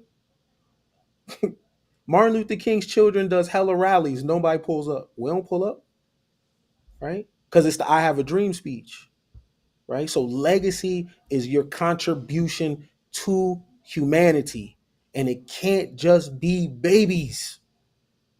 I mean, even I got, roaches, even cockroaches have babies. I got a son. I love him to death. That ain't my legacy though. That's a biological thing that happened when I laid down with his mom. That's not legacy. So I'm saying if you got the bread, if you not many people got the bread, you said you make a good amount of money. So that means if you get with somebody right now, there's no scarcity. So that means you can do something that a lot of couples can't, bro. And that is you can actually focus on romance. Exactly. Connection, right? We can, Connection right? and compatibility. That should be your only focus. But Trey, you can't focus on that if you have deficiencies. Look into yourself and find out what your deficiencies are. Do you have a love language? What is your love language? Right? That's going to tell you where your Uh, deficiency is right there. well, yeah, I've been going through therapy for about 2 years now. And through that, I've been able to grow, understand myself, understand like my mapping and why I think the way I think. So I'm very aware that I'm not a perfect person, nor do I expect, a partner to be the perfect person. However, I think that the part I haven't reached yet is you talk about connections, right? Like I've been fortunate enough to be surrounded by men like myself who are intelligent, self-aware, and they've helped me grow in being a better person, and I'm grateful for them. I'm grateful for the opportunity to uh, observe them and learn from them. Um, I, you know, I haven't had a problem in terms of like meeting women, dating women, but in terms of like, a lifelong connection, I'm having trouble seeing the benefit and making a lifelong connection with someone when the expectation is that, okay, because of your sex, because you're the man, you're supposed to provide these financial benefits towards me. And I'm just looking at, okay, so if I can do that, and if I do that, and I don't expect any, domestic cooperation in return, um, what am I getting in return besides something I can get from a same-sex friend? Like if you're saying, oh, we're going to be close and we're going to be sharing ideas and motivating each other. I mean, I get that from my friends. Which means you don't value women for being human. If you can't appreciate that kind of connection coming from a woman and you would rather get that from a man, I don't see why you don't see the problem in that, because you're still looking to use a woman as a tool and you're not looking for genuine connection out of a woman. So you don't really care what she actually has to bring to the table in terms of herself, which is why you will never be able to find a connection, because you're only open to that between men. You're looking for a woman to be a tool to use. That is your problem. Ken, what you got to say? Because I saw you about to say something. What I got to say is number one is domestic cooperation. Who said y'all got to live together? That's number one, right? If you never been married before, bro, take it from person who has experience 10, 15 years, right? Who said that you're supposed to live together? What's domestic cooperation? You said a lifelong partner. Who said it's supposed to be lifelong? Right? So this is stuff inside of your head. You know what I'm saying? It don't have to look like that. It can look however you want. Honestly, if you got the income, she should keep her place, you should keep your place, and then y'all have a place together. If you got money like that, do it like that. Why does it? It's like there's a script that you're going off of, or you're going down the checklist, and it got to look like this. What is domestic cooperation? I've never used that term before. What's that look like? Okay, yeah, I've never used it either, so it's not something I walk around telling people. Um, yeah, I guess I'm looking at it as though, I play this role, you play that role, and so I'm completely open. Like I'm not coming, like I said, I was raised in a single parent home, so I didn't see the example, right? So I'm not coming from a place of like, oh, I know everything and how it should be, but I'm just coming to you with what I assume it should be, and I'm listening to not only this podcast, but I have female friends as well, and they inform me of like how they feel and how they think, and although I disagree, I still listen. And so I guess what I'm receiving from what you're saying is that um, things may look differently from what I assumed they look like. And I'm okay with saying, okay, hey, maybe I was wrong. Maybe I looked at things differently. Um, but I'm more calling in to kind of understand, okay, so if I see things a certain way and that's just not the reality or that's not mutually beneficial, what is mutually beneficial, right? Like, what is a scenario where the woman is getting what she needs and I am also being given something that's beneficial to me? Well, here's the thing: the best relationships come when you're dealing with two whole people that don't need each other, right? When you are operating in need, you are looking for somebody and depending on them to fulfill a need. Therefore, you cannot have a actual genuine relationship. And when you're looking at it from that perspective, it's clear and a clear indicator that you need to do some self work, because you don't go into relationships with that idea in mind unless you're looking to utilize a person. If you're going to go in to use someone, then you're going to go have to find somebody that has fulfillment in the area you need fulfilled in, and you're going to have to be fulfilled in the area that she needs to be fulfilled in. That is the only way a trauma bond or codependent relationship can work like that. And you have to get with somebody who is on that program. But from the perspective of Ken and myself, who are above this idea of getting in relationships to control people and to use them for stuff, we're looking at this from a genuine um, connection point of view. I also don't believe that men and women should live together. I don't want to live with another man. If I get a boyfriend, a long-term boyfriend, he will have his own place and I have mine, and we can come and visit. And I'm not cleaning up behind a man. You ain't got to pay my bills. I'm gonna pay my own bills. Now, what are you left with at this point? You left to stand on your own and bring you to the table. All I want to know is who you are. Your money ain't you. Your job ain't you. Your house ain't you. I want to know who you are, because I'm going to enjoy you for who you are and our compatibility. That's what you bring to the table. You're not at that level yet because you're worried Okay, about what a person can do for you, right? right. Um, I'm sorry, give me a moment here. So I get what you're, well, I'm not going to say I get what you're saying. I'm probably going to have to process what you're saying. Um, but, I was born in the South. My mother taught me how to cook. I cook for myself. As I said, I haven't always been in the position I'm in, but I've been in the position I'm in for a while now. So I can provide for myself. I can cook for myself. I keep a clean home. I don't necessarily need a woman for these things. Like, I do those things on my own. Those are totally fine. Um, I never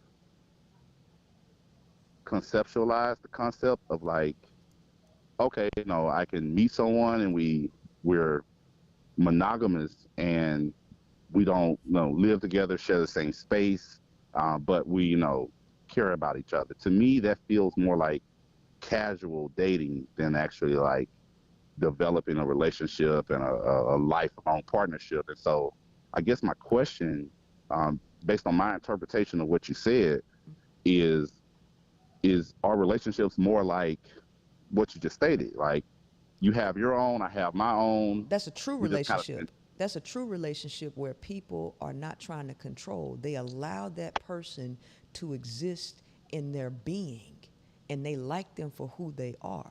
People who are looking for relationships, they are looking to get some need met for free. That's what you're looking for. People are looking, that relationship mean free labor. That's what it means.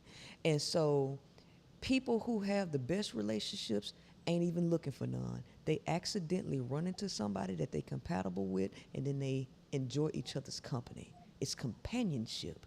What you are looking for is duty.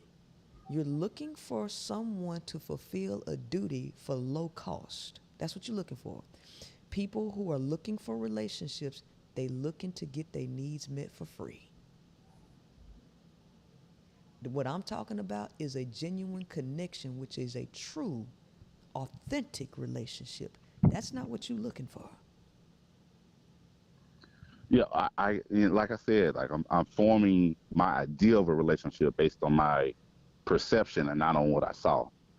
Um, but my idea was that, my role as a man, is to work until I die. Like that was my idea of a man, right? Like I was to protect and to provide, and to die providing for my family. But if the new concept, or the concept today, right, is that, okay, it's not about you providing. She has her own, so you don't have to provide. It's more of a situation where, okay, just be yourself, who you are, and if it works, it works. But financially, you don't have to do those things.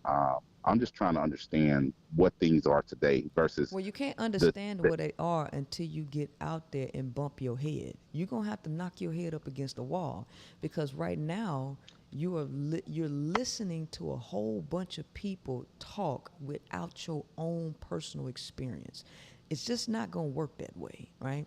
You need to get out there and discover who you are in relationships.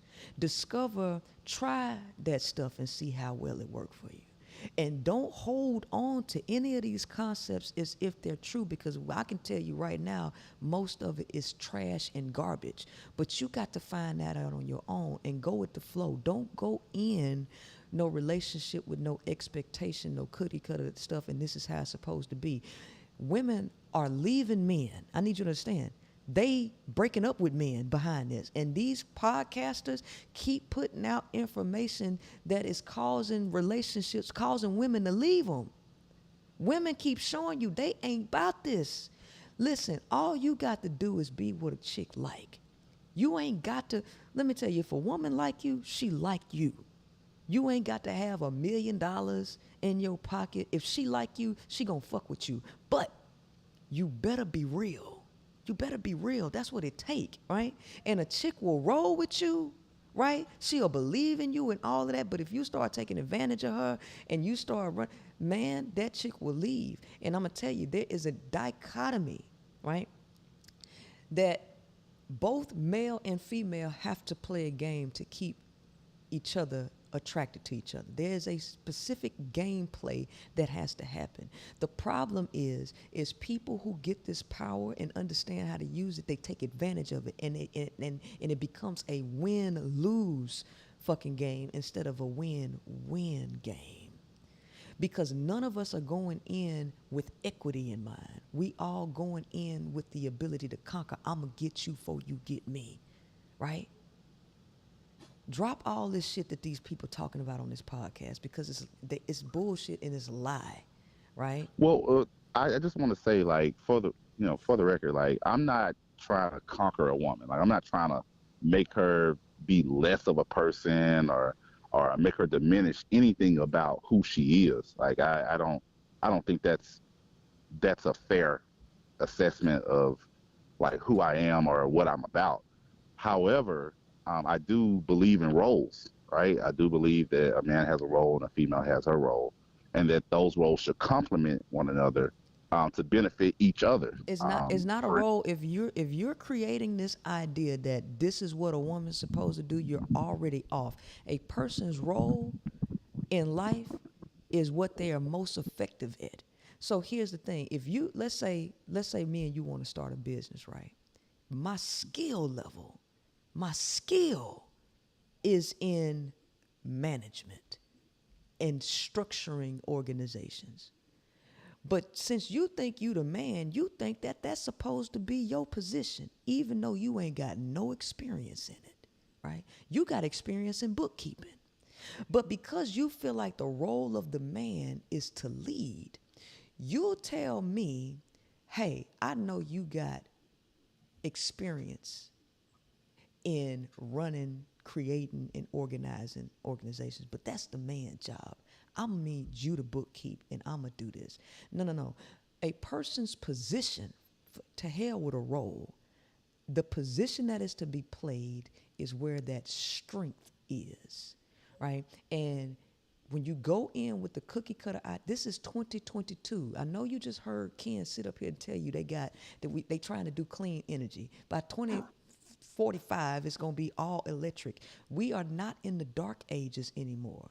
We have progressed beyond cooking and cleaning. Before you know it, it's going to be the Jetsons. You know the Jetsons had a robot doing the cooking and cleaning?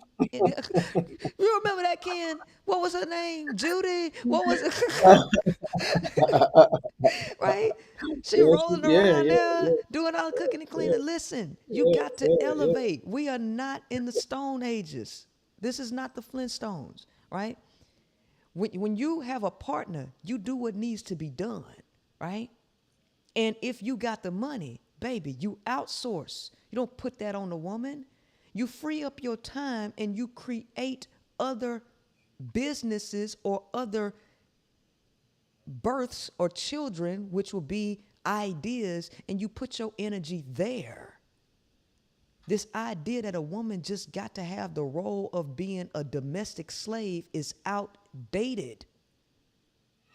Why does it have to be characterized as a slave Because though? that's what it is. Do you know what slavery is? Right? People go to work 9 to 5s and they get paid good checks to work a 9 to 5, and they still consider it slavery.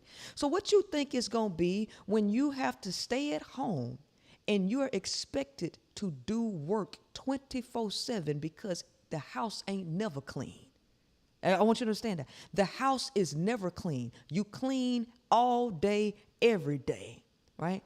Your work is never done when you have children. These are 24/7 jobs that are not paid. Why in the hell would I give up $100,000 career to go stay at home with a man who makes $60,000 to $70,000 and act like I got it made? Now I'm expected to not cheat on him. I'm expected to be a domestic slave and do all of this stuff and fulfill his needs and lose my freedom.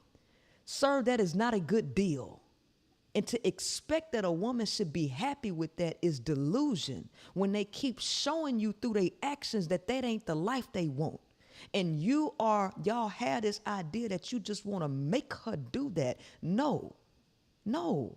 You got to elevate in your humanity. Okay, well And maybe I role, real quick. misinterpreted. Oh, Ken was trying to go say ahead, something. Let him. go ahead. I was gonna say role comes from movies. So role is an act. To play a role is an act. And the biggest acting job that humanity has played is gender roles, right? Because we didn't create the script, we're living the script. Let's take the Victorian age. Queen Victoria came up with the separation of spheres, where she had a red sphere and a pink sphere and a blue sphere. In the blue sphere, she said this is male behavior. In the pink sphere, she said this is woman behavior. Now this is the queen, and the queen started making women dress a certain type of way, started men making men dress a certain type of way. This wasn't natural. What we are calling roles is based on social conditioning. What, like Princella said, we all have strengths, and that's what you do, right? Look, if I'm with a woman and her father trained her to hunt, she might be better with a shotgun than me. So do I take that from her and be like, no, you a woman? Right? Where are we acting this out? Don't live in a production, bro. You have the ability to take a notebook and draw up whatever life you want. And if you have the money, let me tell you something, bro. If you got the money and you can outsource everything, do you know that the pussy is better? Wait, she don't gotta do none of that little shit, nigga. None of that. Y'all can kick. Let me tell you something, bro. It's better when you take all that away from the woman and y'all can kick it. It's way better. She don't got to do dishes. Now, if she's just a clean person naturally, sure, people clean if they clean naturally. But to make that the role and the obligation, I put myself in a woman's position. What fun is that, my nigga? Like, would you want that to be your role? And the trade off is what? You pay my Okay, so in my perspective, right, the understanding I had was that, as men, like, we don't make enough. We don't provide an environment to where the woman decides whether she works versus like all the men that are talking about 50-50. I'm not a 50-50 guy. Like, you know, you don't have to contribute anything towards us having a comfortable lifestyle. I'm not a millionaire. I'm not rich. I'm not a person to where, you're going to have Louis Vuitton, but, you'll stay in a safe environment. You won't have to contribute anything towards the bills, towards the mortgage. You'll have clothing that you won't have to provide from your income. And so my understanding was that, if a man did come to the table with that, then he can expect certain things in return. But from what I'm understanding from you, that's kind of like the old era and not what we Right. are Because today. I can tell The you right script. now, I wouldn't go for that. I don't want you to pay because see, I'm gonna lose who I am because there's an obligation that comes with you paying for everything. And I don't want to be your child. I don't want to be somebody that you own, right? Because I want to be free to be me. I want to do whatever I want to do, when I want to do it, wear what I want to wear. If I want to be, it's almost 1 o'clock in the morning here. If I want to be online doing this till 1 o'clock, I can, without you saying, okay, it's time to get off of that. Come to bed. Come pay me attention. No, I don't want to do that because it's too much attached to you paying all the bills. No, I don't. And women don't want that, right? Because what happen is a woman will think that she wants to, just like you saying, ideally, right? And then y'all try to bring the idealism into reality and then realize that you have problems. Eventually, the woman ain't gonna like that. She's not gonna like the constraints. Once she has kids and realize she's relegated slave to not only the house to the kids, and now her mental health starts to deteriorate because she can't never really leave the house. She always got them hanging on her hip. She lost the freedom and the life that she had. I'm telling you, that ain't what women want. And do not go into a relationship trying to cookie cut stuff that is evident that is not working. The evidence is all around you. Look at the divorce statistics. 54% of divorced women do not want to remarry. 70% of divorces are initiated by women. And why are they initiated by women? It is because they are boggled down with the bulk of the responsibility. And the worst people the men that get hit the hardest for alimony and child support, guess what? Come from stay-at-home moms. That's the number one. That is a miserable life for the majority of women, and the evidence and the women keep telling you that that ain't what they want. So the dichotomy is this: a man earns slightly more than a woman, and they share in duties, and those are the strongest relationships. But what you're talking about is destined to fail. I say the I mean, role well, you play. Go ahead, bro. Go ahead. no, no, you go ahead, Ken. I'll listen. No, I was gonna say, bro, make up your own thing, man. What like there Stan P, this goes back to what we was talking about no disrespect to you, bro, but people have to be controlled. Right, Like this goes back to what we saying. Like there you don't have to go by the script. right, What her role could just be if okay, you know what her role could be? If you meet her and she's funny as hell, that's what you expect from her. So now she done made it, she done now you expect her to, yo, you're hella funny. So when I see you, that's what I expect. It can be whatever you want, bro. There is no man shit, woman shit. At the end of the day, my nigga, you're gonna die one day, and then humans are gonna keep on humaning. So why go by other people's shit? Especially if you got the income. If you got the income, can't nobody tell you what to do. If you got the income, your household is your household. Forget what other men are saying. If a woman likes you and you make the money, my dude, rock with her. It doesn't have to be all the extras. It don't just be together. Why does it have to be all the politics? Just be together, man. Life is short. Yeah, I mean, I guess I'm gonna take into consideration what you said about legacy, because in my mind, like people die every day, right? And um, I assumed that when you die, no one cares. Everybody writes a bunch of Facebook posts, but it doesn't mean anything. The only thing you have left is what you instilled in your children to carry on to the future. No, But No, no, in that, no, no, no, no, no, no, no, no, Trey. I got a. no, You know what? I got no. a whole. Listen, I got a child, but she's not the legacy for me. I got a whole book, and I had a whole movement that I'm starting with women. Over the next 5 years, this movement that I'm starting is going to cement my name in history, not my child. It is the things that I am creating, right? My name will live on through what I'm doing. Napoleon Hill, Think and Grow Rich, Napoleon Hill been gone, but his name lives on through the work that he's done. Look at the value that you can add to society, because your kids gonna die one day, and here's guess what? They ain't gonna remember you. They ain't gonna remember them, right? It don't take nothing to bust a nut and create a child, but guess what? It take a lot of effort to create a solution for a world problem. Mm, facts. Focus your okay, energy well, on that. I'll reflect on this. I appreciate you guys for taking my call. I Appreciate definitely you. reflect on. I do appreciate the time. Thank you so much, Trey, for calling in. I appreciate you coming over here. All right, have a good night. You too. Bye bye. All right, we got Mm. another one.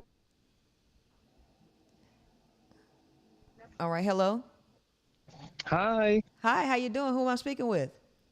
I'm speaking to Conscious TV. How Hey, are you? Conscious TV, how you doing, man? Yes. We were supposed to do a show and you stood me up, man. No, I've been looking for you. Like we was looking for you, and you didn't have any content up on your platform at the time. Like it was like no videos up there. I'm like, okay, she created the page, but I don't know where she at. And then I never saw you again after that. So I'm Oh like, oh man. my gosh, you got this YouTube going. It's amazing. I love the work you're doing. And yes, we definitely need to get together and to collaborate. I wanted to call in and kind of talk about what y'all was just talking to the young guy about. Yes, sir. I think it's difficult for a lot of, especially men, to really conceive of love. I know for me, because what y'all was saying was really hitting me, and it made sense because when I think about love, I think about what love like means in its most essential self is service, service. And when y'all was saying that, when y'all was saying to him that, he has to move from a genuine place of love and interest, I can relate to that because I had to, first and foremost, I had to learn how to love myself. But once I got there and I learned to accept me and I overcame my own traumas, I overcame my own insecurities, I overcame my own fractures, my own father fractures, mommy fractures, and I really dealt with me on the deepest, darkest, most shadow work level. I evangelized that liberation to everyone else in my life, meaning that whether it's family, whether it's friends, or whether it's my spouses, what I give to them is not from a transactional place, like you guys were saying to him.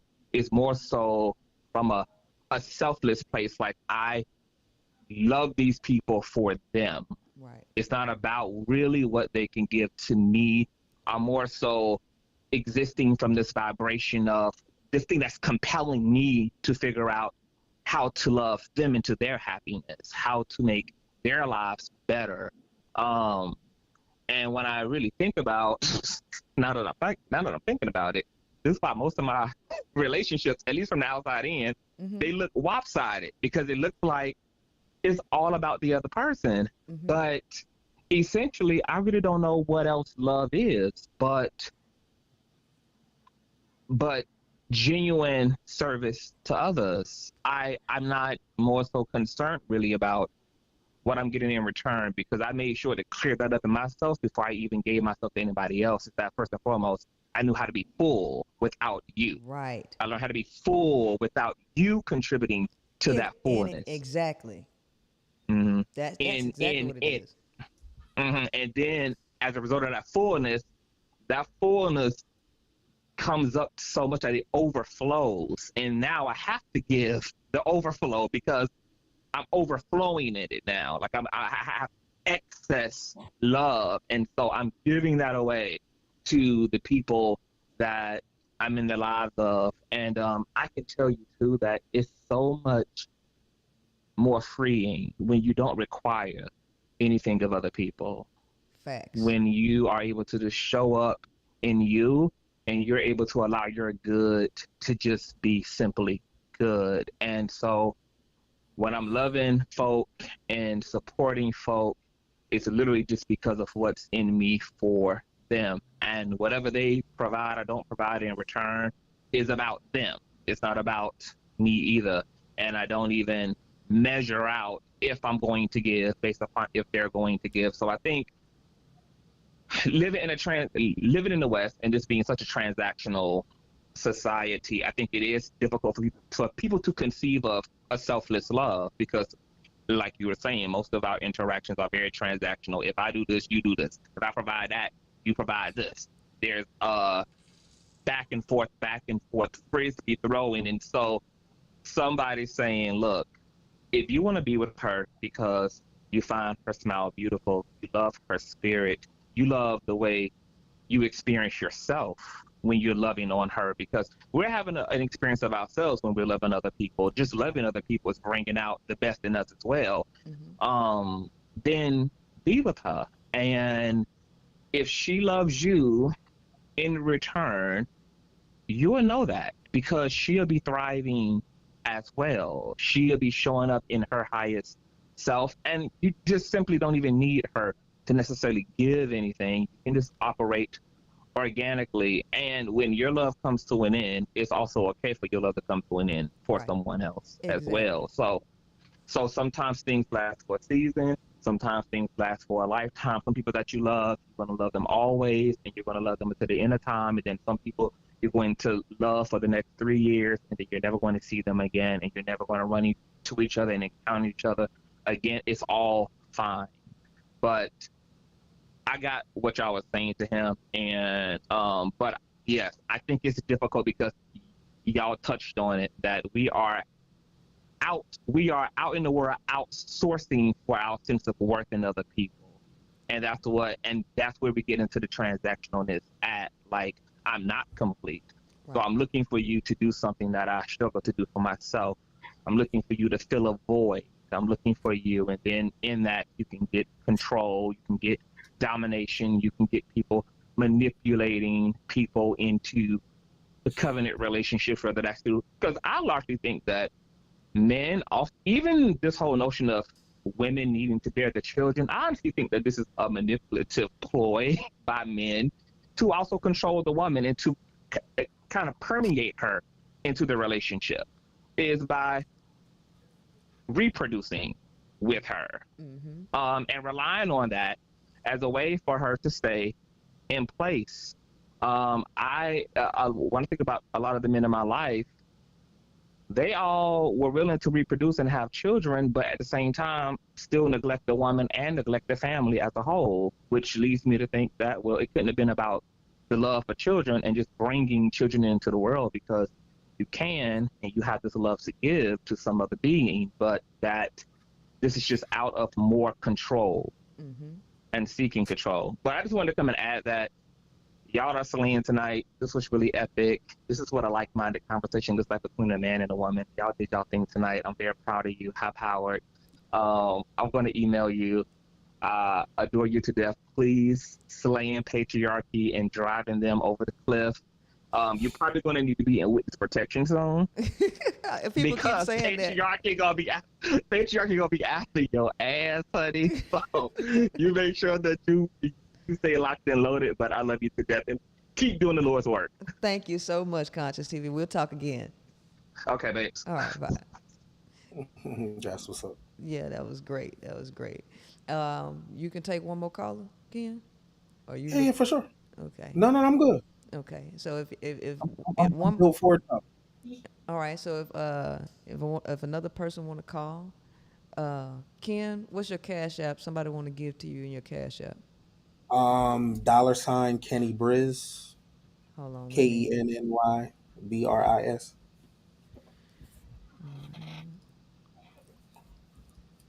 Let's see.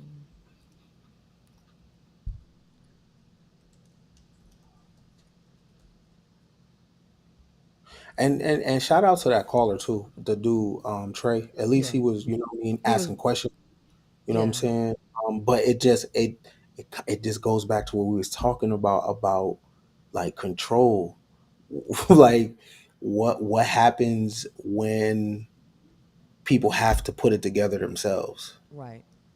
You know what I mean? Like what dang, it's crazy because he made me go back to what we was talking about before about just the control.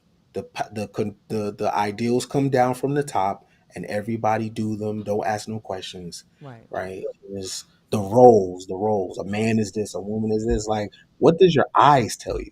Your Right. eyes tell you that that's not the case. Dudes do this, women do this. It's so nuanced. Mhm. It's different by culture. A West Coast guy is different from an East Coast guy. A West Coast woman is different from an East Coast woman. Nature, because they talk a lot about female nature. Right. Nature is a woman's menstrual cycle. That's nature. It's fixed already. It's already pre-coded. How do you know this? Asian woman has it, Mexican woman has it, Jamaican woman has it, white woman has it, right? Mhm. Laughter. Ha ha ha. No one taught us that. To cry, no one taught us that, right? Mhm. That's our nature. Everything else is conditioned. Right. Well, that's the static nature of the animal part of us, but we Mm, all actually have a nature that is unique to us, right?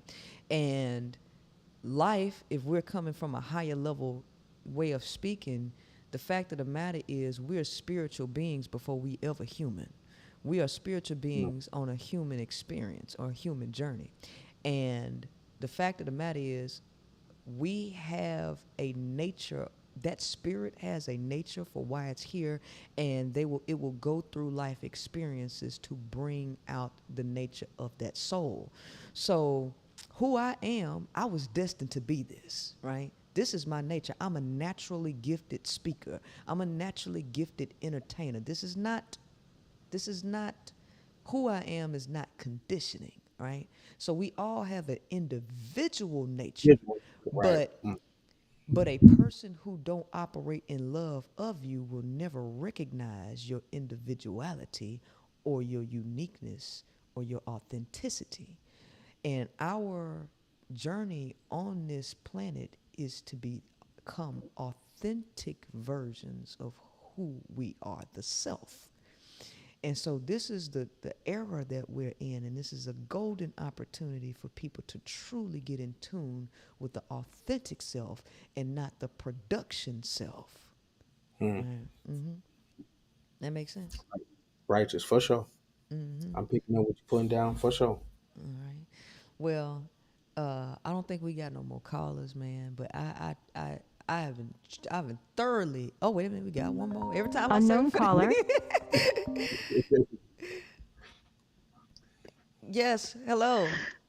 Hi, Princella. Is it okay that I called back in? Yeah, it's fine. What you got? I I want y'all to promise always I'm. call in. I put it in the chat and I was like, I'm gonna see if she's gonna say it's okay or not. But it's a really quick question for Ken again. Go ahead. I think it's Shoot. really important. Okay, Ken. I see that you are very comfortable in your masculinity without performing a certain persona or a certain role. I can tell that you're more enlightened. How do you deal with guys that say, it sounds like he's agreeing with a collective of women tonight? How do you handle guys that want to label you as a simp? Because until you guys can break through from that, once you're enlightened, a lot of men may want to enlighten themselves, but they won't because of the pressure of being a simp or what have you. So, how do you Mm. navigate that? And how would you influence others or tell them how to navigate that? All right, a few ways I'm gonna answer that. Number one, I submit the truth. The truth is the truth. and I always been a student, and I'm always a seeker of knowledge, and I go wherever knowledge takes me. So that means you got to have thick skin. And if you're on my Facebook page, that's all down my Facebook page, guys, because I challenge guys' thoughts. I don't, and Hmm. they call me a simp and they call me that. But the main thing is, right back here, I got Miss Barber. That's my mama, right? Hmm. So the way that my mama died, nobody can do anything to me.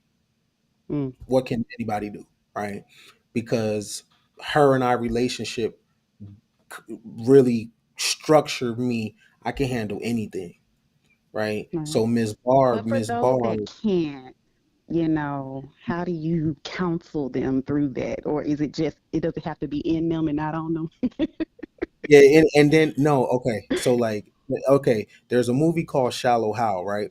And Shallow Hmm. Hal sees what he wants, and like Shallow Hal has the ability to make unattractive women look attractive, right? So I put that in my life. I kind of live in my own world, beloved, for real. So, and I don't want to be a part of nobody's group. So because I'm not looking for acceptance and I'm not looking to be a part of nobody's group, I literally be in my own world. So the names people call me, I really, really don't feel it. I don't think about it. And for real, in my life, in my day-to-day life, I'm surrounded by a matrix of love. Like I got Hmm. people that really, really, really care about me.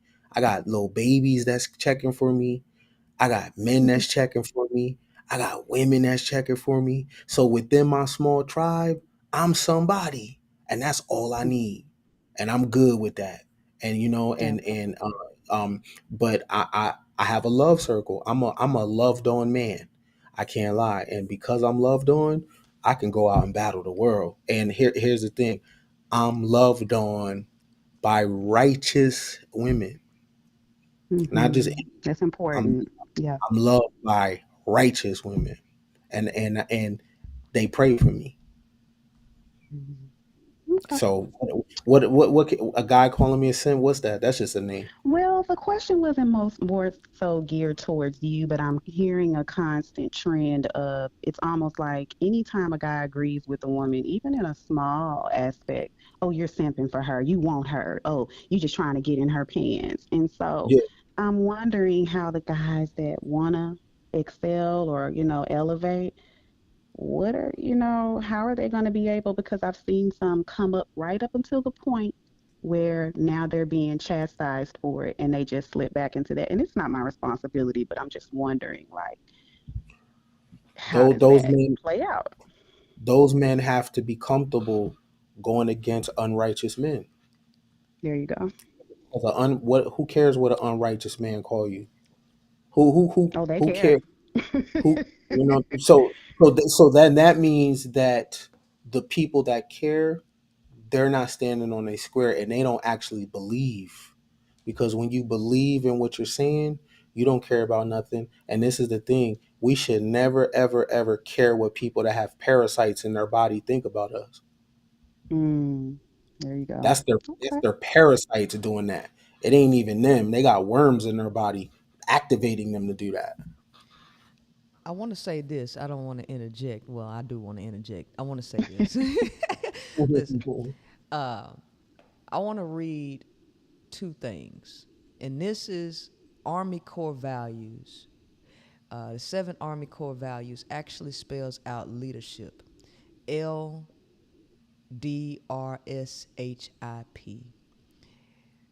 And the L stands for loyalty, D stands for duty, R respect, S for selfless service, H for honor, I for integrity, and P for personal courage. I want to read to you what it says about personal courage. Okay. Face fear, danger, or adversity, physical or moral. Personal courage has long been associated with our Army. With physical courage, it is a matter of enduring physical duress and at times risking personal safety. Facing moral fear or adversity may be a long, slow process of continuing forward on the right path, especially if taking those actions is not popular with others. You can build your personal courage by daily standing up for and acting upon the things that you know are honorable. That is from the Army 7 Core Values. From Okay. Napoleon Hill's Think and Grow Rich, the major attributes of leadership: number one, unwavering courage based upon knowledge of self Mm-hmm. and one of one's occupation. No follower wishes to be dominated by a leader who lacks self-confidence and courage. No intelligent follower will be dominated by such a leader very long. Personal courage and personal courage, you have to be in tune with yourself. And the average male is not in tune with himself. And he Mm-hmm. does not have the courage to be himself in the face of moral fear and Mm, adversity. mm, Yes. These mm, males are not natural born leaders, and it takes a very strong person who stands in the knowledge and the knowing of who they are. And Ken is one of these people. You will not see very many men like Ken, not in these social media streets. Right. Okay. Well, yes, that was that. There it is. Thank you. Thank you. I yeah. appreciate it. Okay. Thank you. Appreciate All you, right. Bye bye. beloved. That was great. That was great. Yeah, that was awesome. That was great. That was Yes. fire. I like the question. I loved how she phrased the question to you, and everything Yeah. was perfect. Yeah. But I'm like, oh man, you must don't see my Facebook. Sam said, So you get all that. Pander. Oh no, no, the new one is Derek Jackson. I'm like, can't say nothing. Hey, I told the dudes the other day, hey, I think maybe we should have more value for our penis. Oh yeah, you're pandering to women. I'm like, you know what? I'm not even tripping. Again, like unrighteous people, people that got worms and parasites in them. It ain't even your fault. Let's see It if ain't I even your fault. let's see if I can pull this up. I'm gonna play it for everybody so we all can see it. Let's see.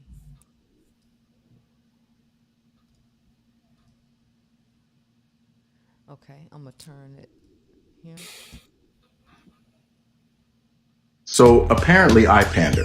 Therefore, I guess I'm not qualified to give any opinions or my perspective on things because I'm apparently only doing it for social media likes and clout and to appease women. So I will let this guy, he has a pretty good perspective on pandering, and the things that Kevin Samuels would do. So I'm going to let him tell it because then maybe that'll make it more true. A lot of times guys don't want to hear that truth. We just don't. If I come on here talking about, you know, female nature, such and so forth, and if I would start bashing women or talking noise, oh man, the likes and everything will go through the roof. But when you start talking to men, at times I'm just gonna go in. Dudes just want to be right. You just want to be right. You don't want to understand what's going on. You want to come on and say, you're wrong. That doesn't make sense. I'm good the way I am. So apparently I pander. Therefore, I guess So you saw that. It's the perfect. Ah. But that's where they at. That's where they at. You know what I mean? And so It's funny. look, I'm a firm believer. I'm gonna be honest with you. I think that Kevin Samuels had a divine purpose on this planet, which was to kickstart all of this into the direction that it's going. And once he did that, I think his mission was over, and that's why he left. I think, I look at it from a divine place.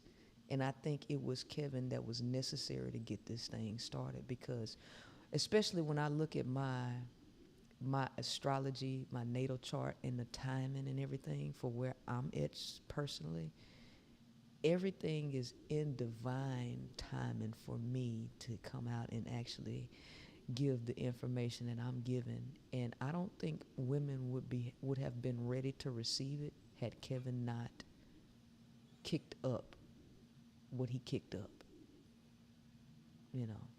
So, like I do believe in predestiny, and I don't really believe that we are ultimately in control. I don't think that we really have a whole as much free will as we think we got. Hmm. I really don't think we do. We can't choose who we are. The only free will that we have really is to choose to live in our shadow completely, or choose to align in the divine part of ourselves. I think that's the only choice we have. But a path in who you are, I don't think you got no choice over that. Not on the physical. And if you did have any choice, that choice was made before you got here. I definitely believe that. Mm-hmm. I definitely believe that. This was great. Thanks to the callers. Thanks to the people that pull up, and what I mean. Thanks for having me on the platform again. I just wanted to come and be a mirror, Mm-hmm. because from here I already know where the shows is about to go. Yes. So what I mean. So as long as you got one in the files, because I know Yes. this is, the other guys are going to come and say completely different. But it's all good. You know what I mean? Because I'm a person that I would like to go to the transcendent spot, and Right. I know how difficult. One of the reasons why I want to go is because I know other people can't. Right. You know what I mean? That's my little Capricorn shit where I want to do shit that other people can't, right? Right.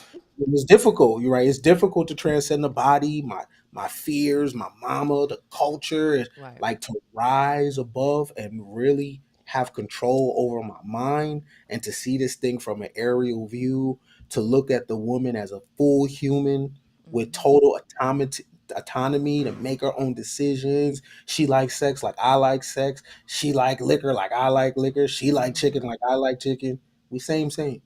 You know what I Absolutely. mean? And to even see that, to come to that perspective, that was a lot of growing, because how I was raised, I didn't know a woman was human. I thought she was just a woman.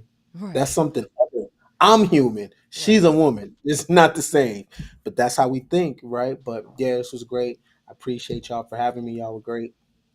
Thank you so much, Ken, and it's always a pleasure talking to you. On that note, we all gonna end this because I'm not finna keep on talking. We all finna go to bed. Nah, All right. Thank y'all for donating to the Cash App. Make sure you go to princellathequeenmaker.com. Pick up your copy of The Five Components of Love. Eventually, I'm going to have a commercial that I get to play on here about my five components of love. We're going to be putting together a book club. I'm gonna put a survey, and I want to know, if we start a book club, would you be a part of it? Would you join the book club? Right. I'm gonna do workshops on breaking down the five components of love, so that way you can master yourself, and we can all get to a level of transcendence. And with that being said, I hope Oh, you one more have. thing. One more Oh, thing. go ahead. Make sure y'all follow me on YouTube, Ken Billions. I did a Yes. great live today. It's called Pick Your Persecution. I was really preaching today, and I think that can help a lot of people. So find me on YouTube, Ken Billions. Yes, Ken Billions. Yeah, follow him, because this is one of the very few men that you want to have on your side. All right. So thank you, Ken. Hopefully, we get a chance to do this Of again. I will course, for see y'all on the next episode. Peace out. sure.